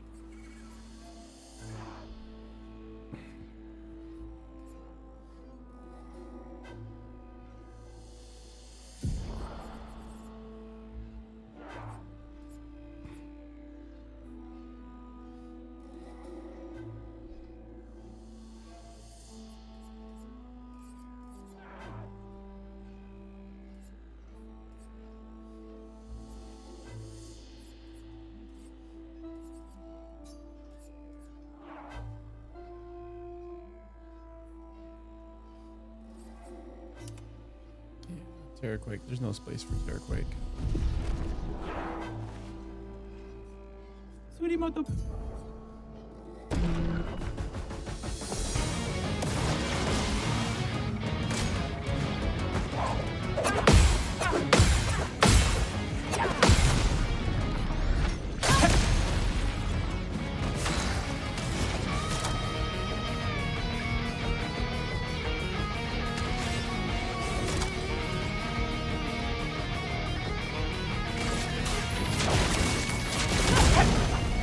Let us stain them.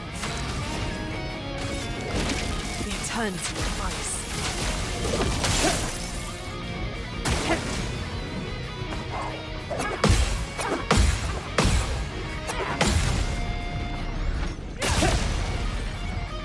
Now is our chance.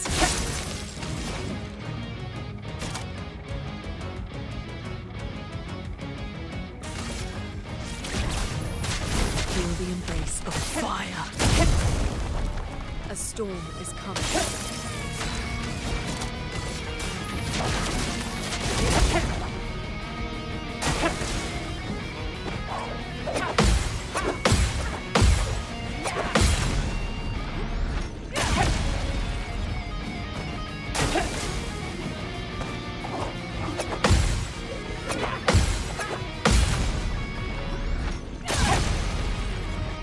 Now's our chance.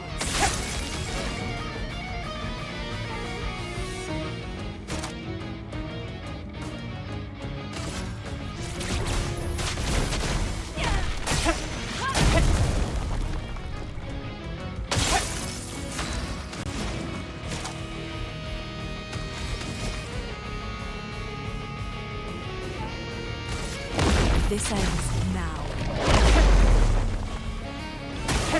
I'm ready.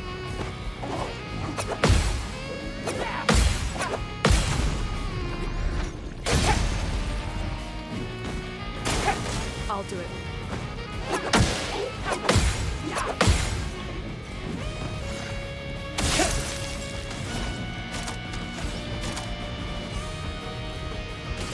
Feel the embrace of fire.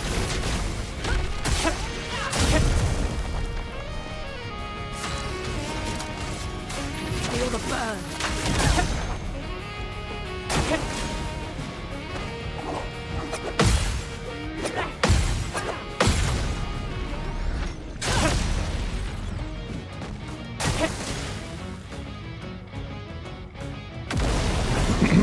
Alright, it's gotten serious. I'll do it. Oh, crazy combo. Okay.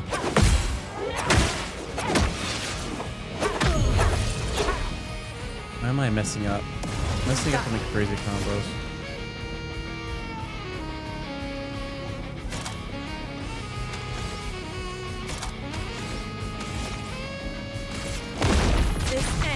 now.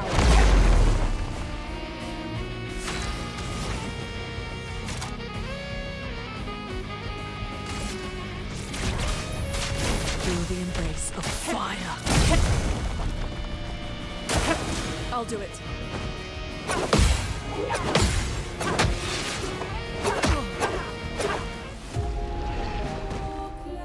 Come on.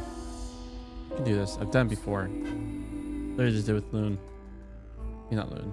Ni Yeah. Makuba. Alright. Surimot.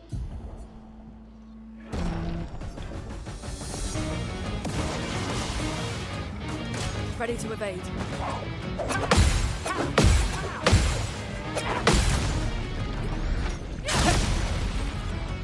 The elements dance. Feel the burn.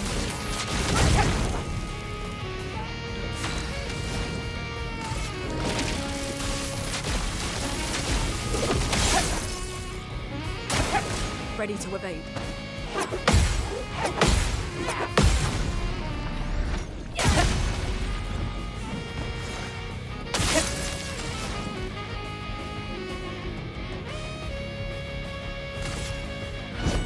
Lightning dance!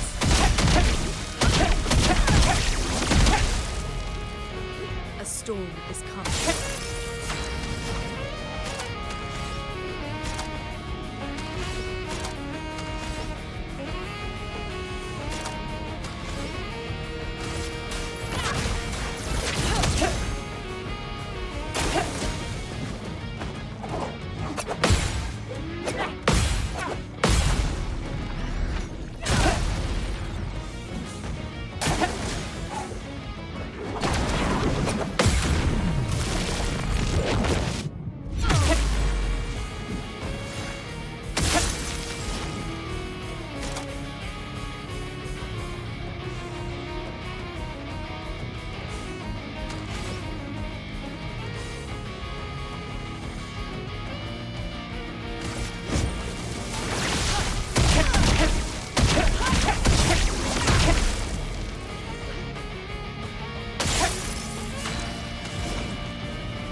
I'll do it.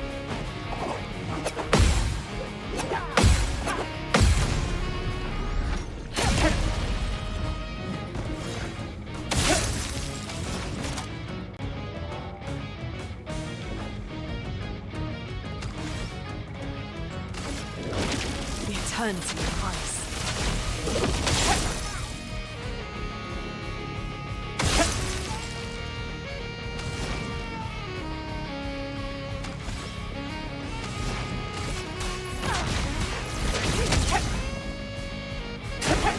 Ready to evade.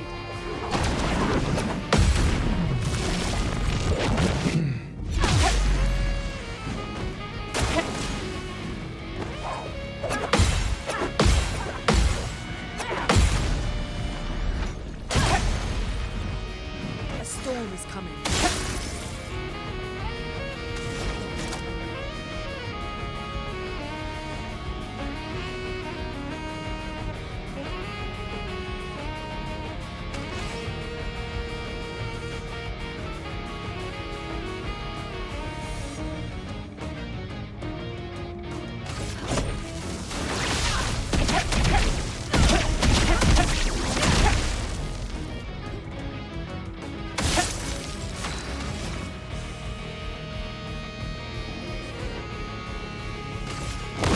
This ends now.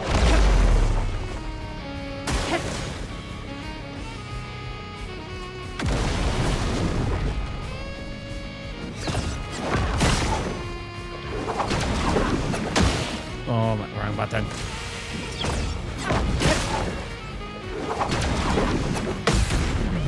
There we go. Let the ink flow. Quake in fear. Chroma is flowing.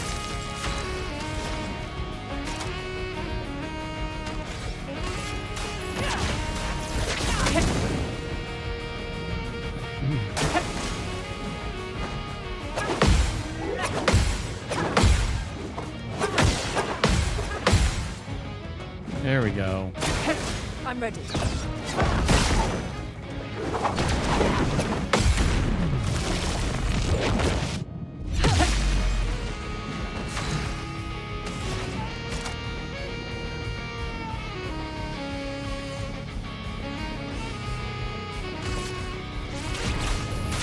Feel the embrace of fire. Let us stain them.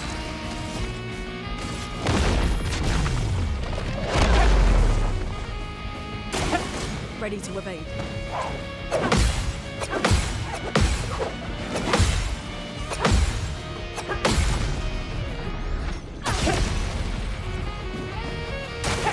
I'll do it.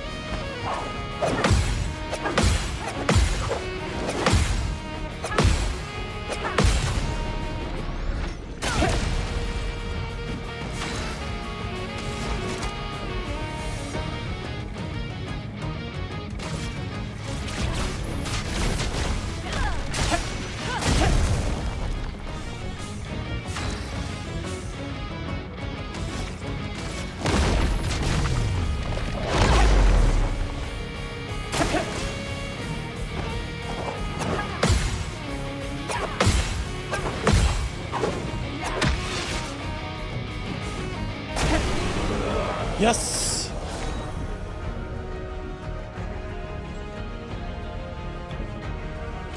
Mumbai Kaka experience.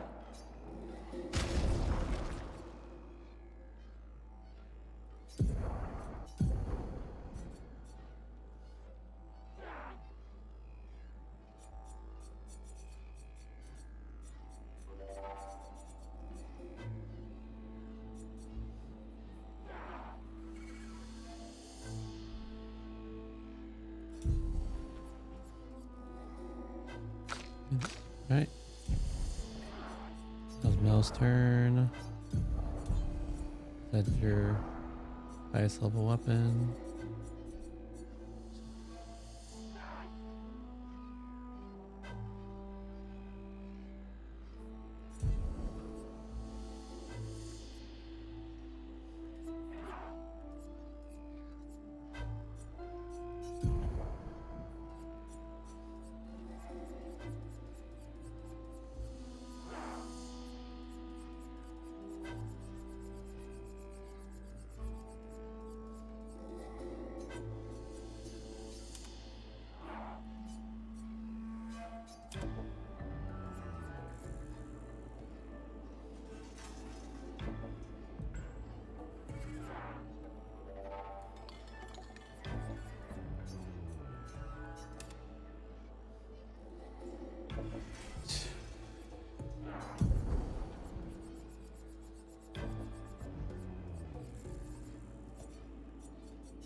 Yes.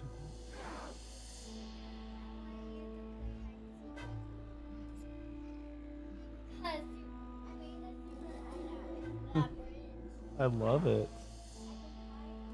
Have you finished your school?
Surimoto.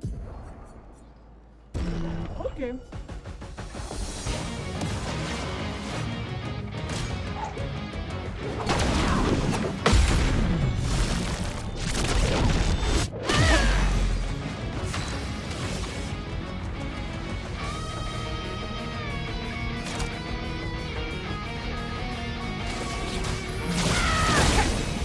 On guard.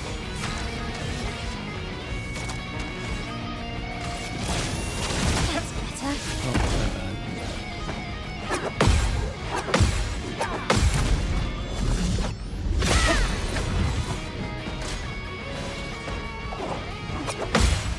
my bad. Time to hit big.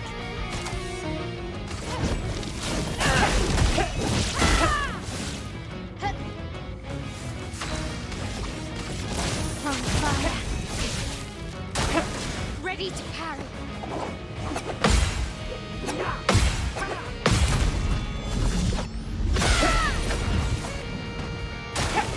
Let's dance.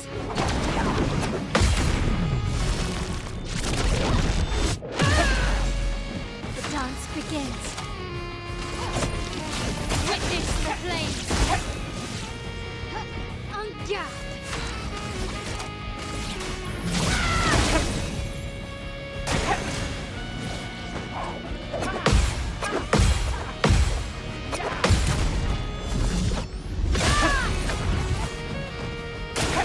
Ready to parry.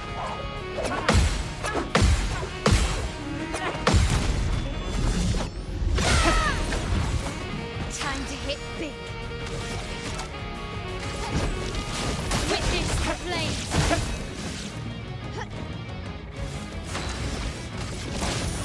Ready to go.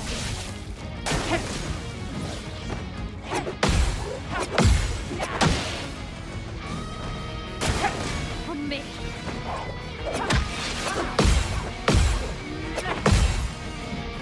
Messing up.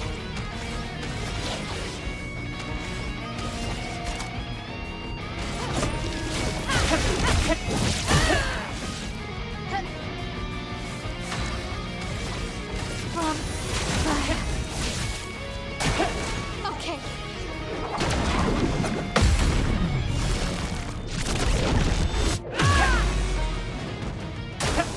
Okay.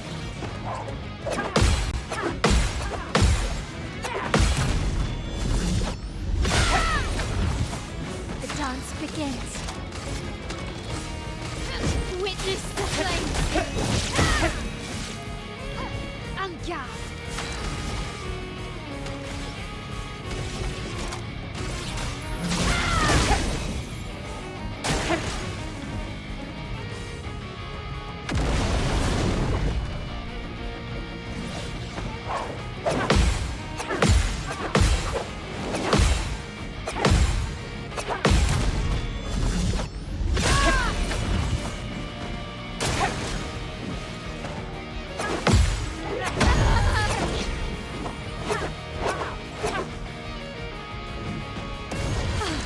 I'm better.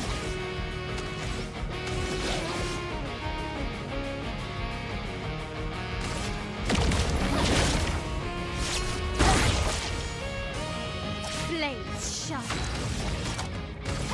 Witness the flames.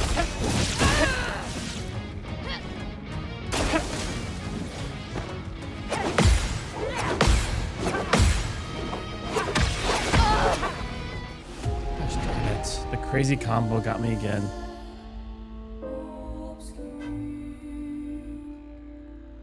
I don't think there's any more modifications I can do.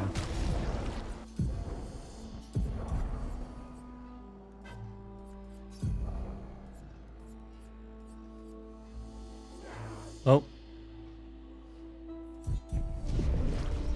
All right, after that match, we go through steps, okay?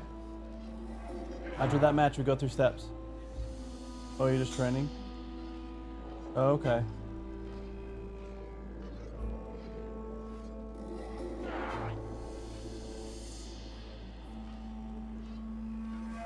All right, after you get the goal in, then let's go through steps, okay?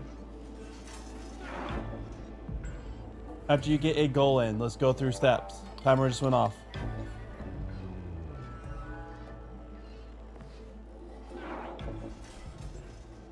Surimot.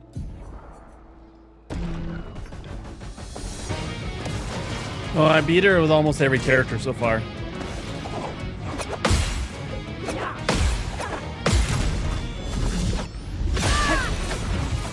Time to hit big. Witness the flames.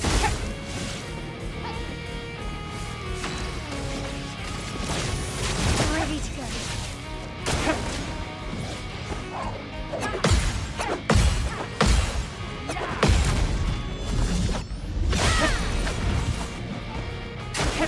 Ready to parry.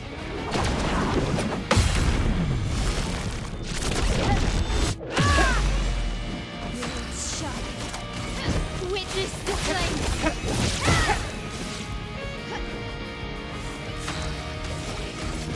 On fire.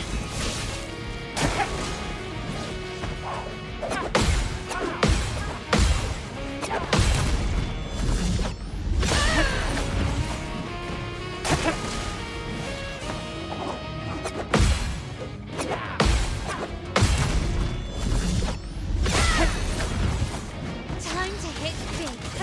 Witness the flames.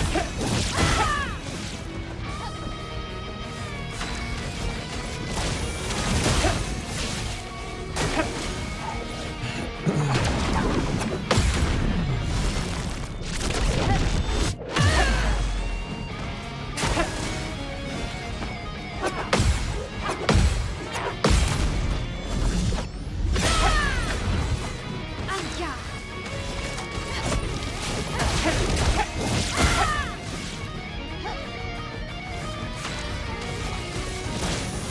That's better.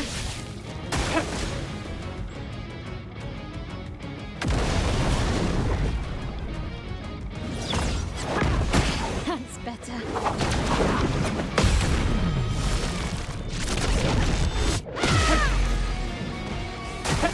Okay.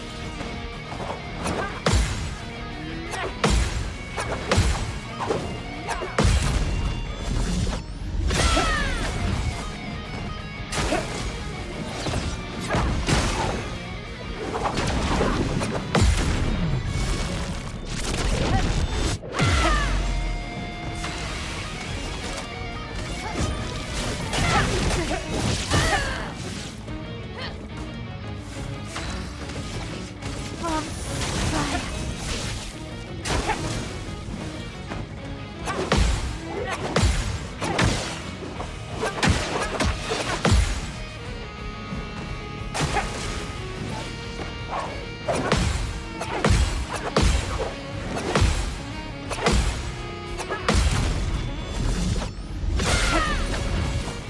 Finesse and grace.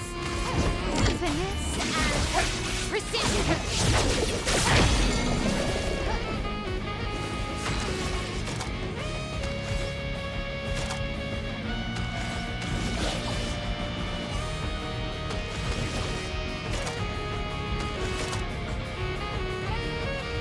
My sword is death.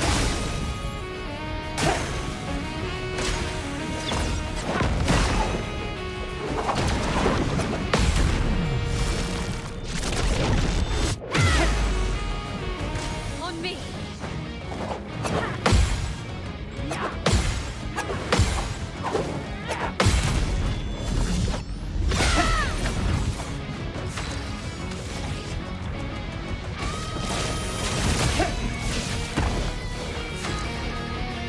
Oh.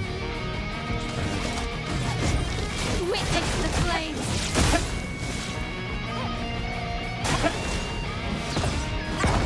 That's better.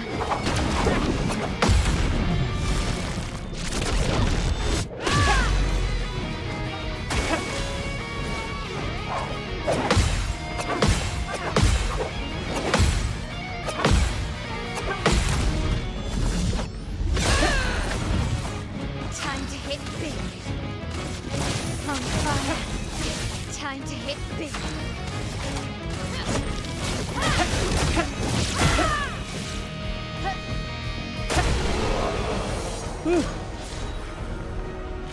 Nyumba ya kaka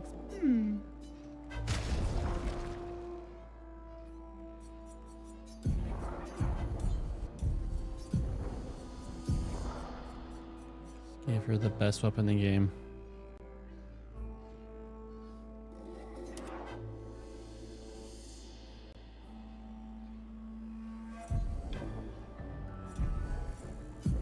Now Monaco's turn.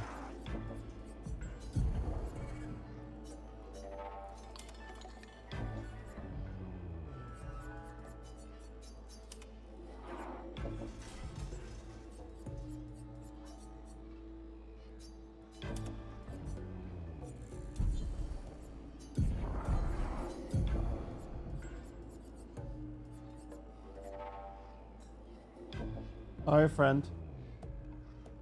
I know we probably haven't made a shot in, but let's wrap it up since you're just in a pausable state.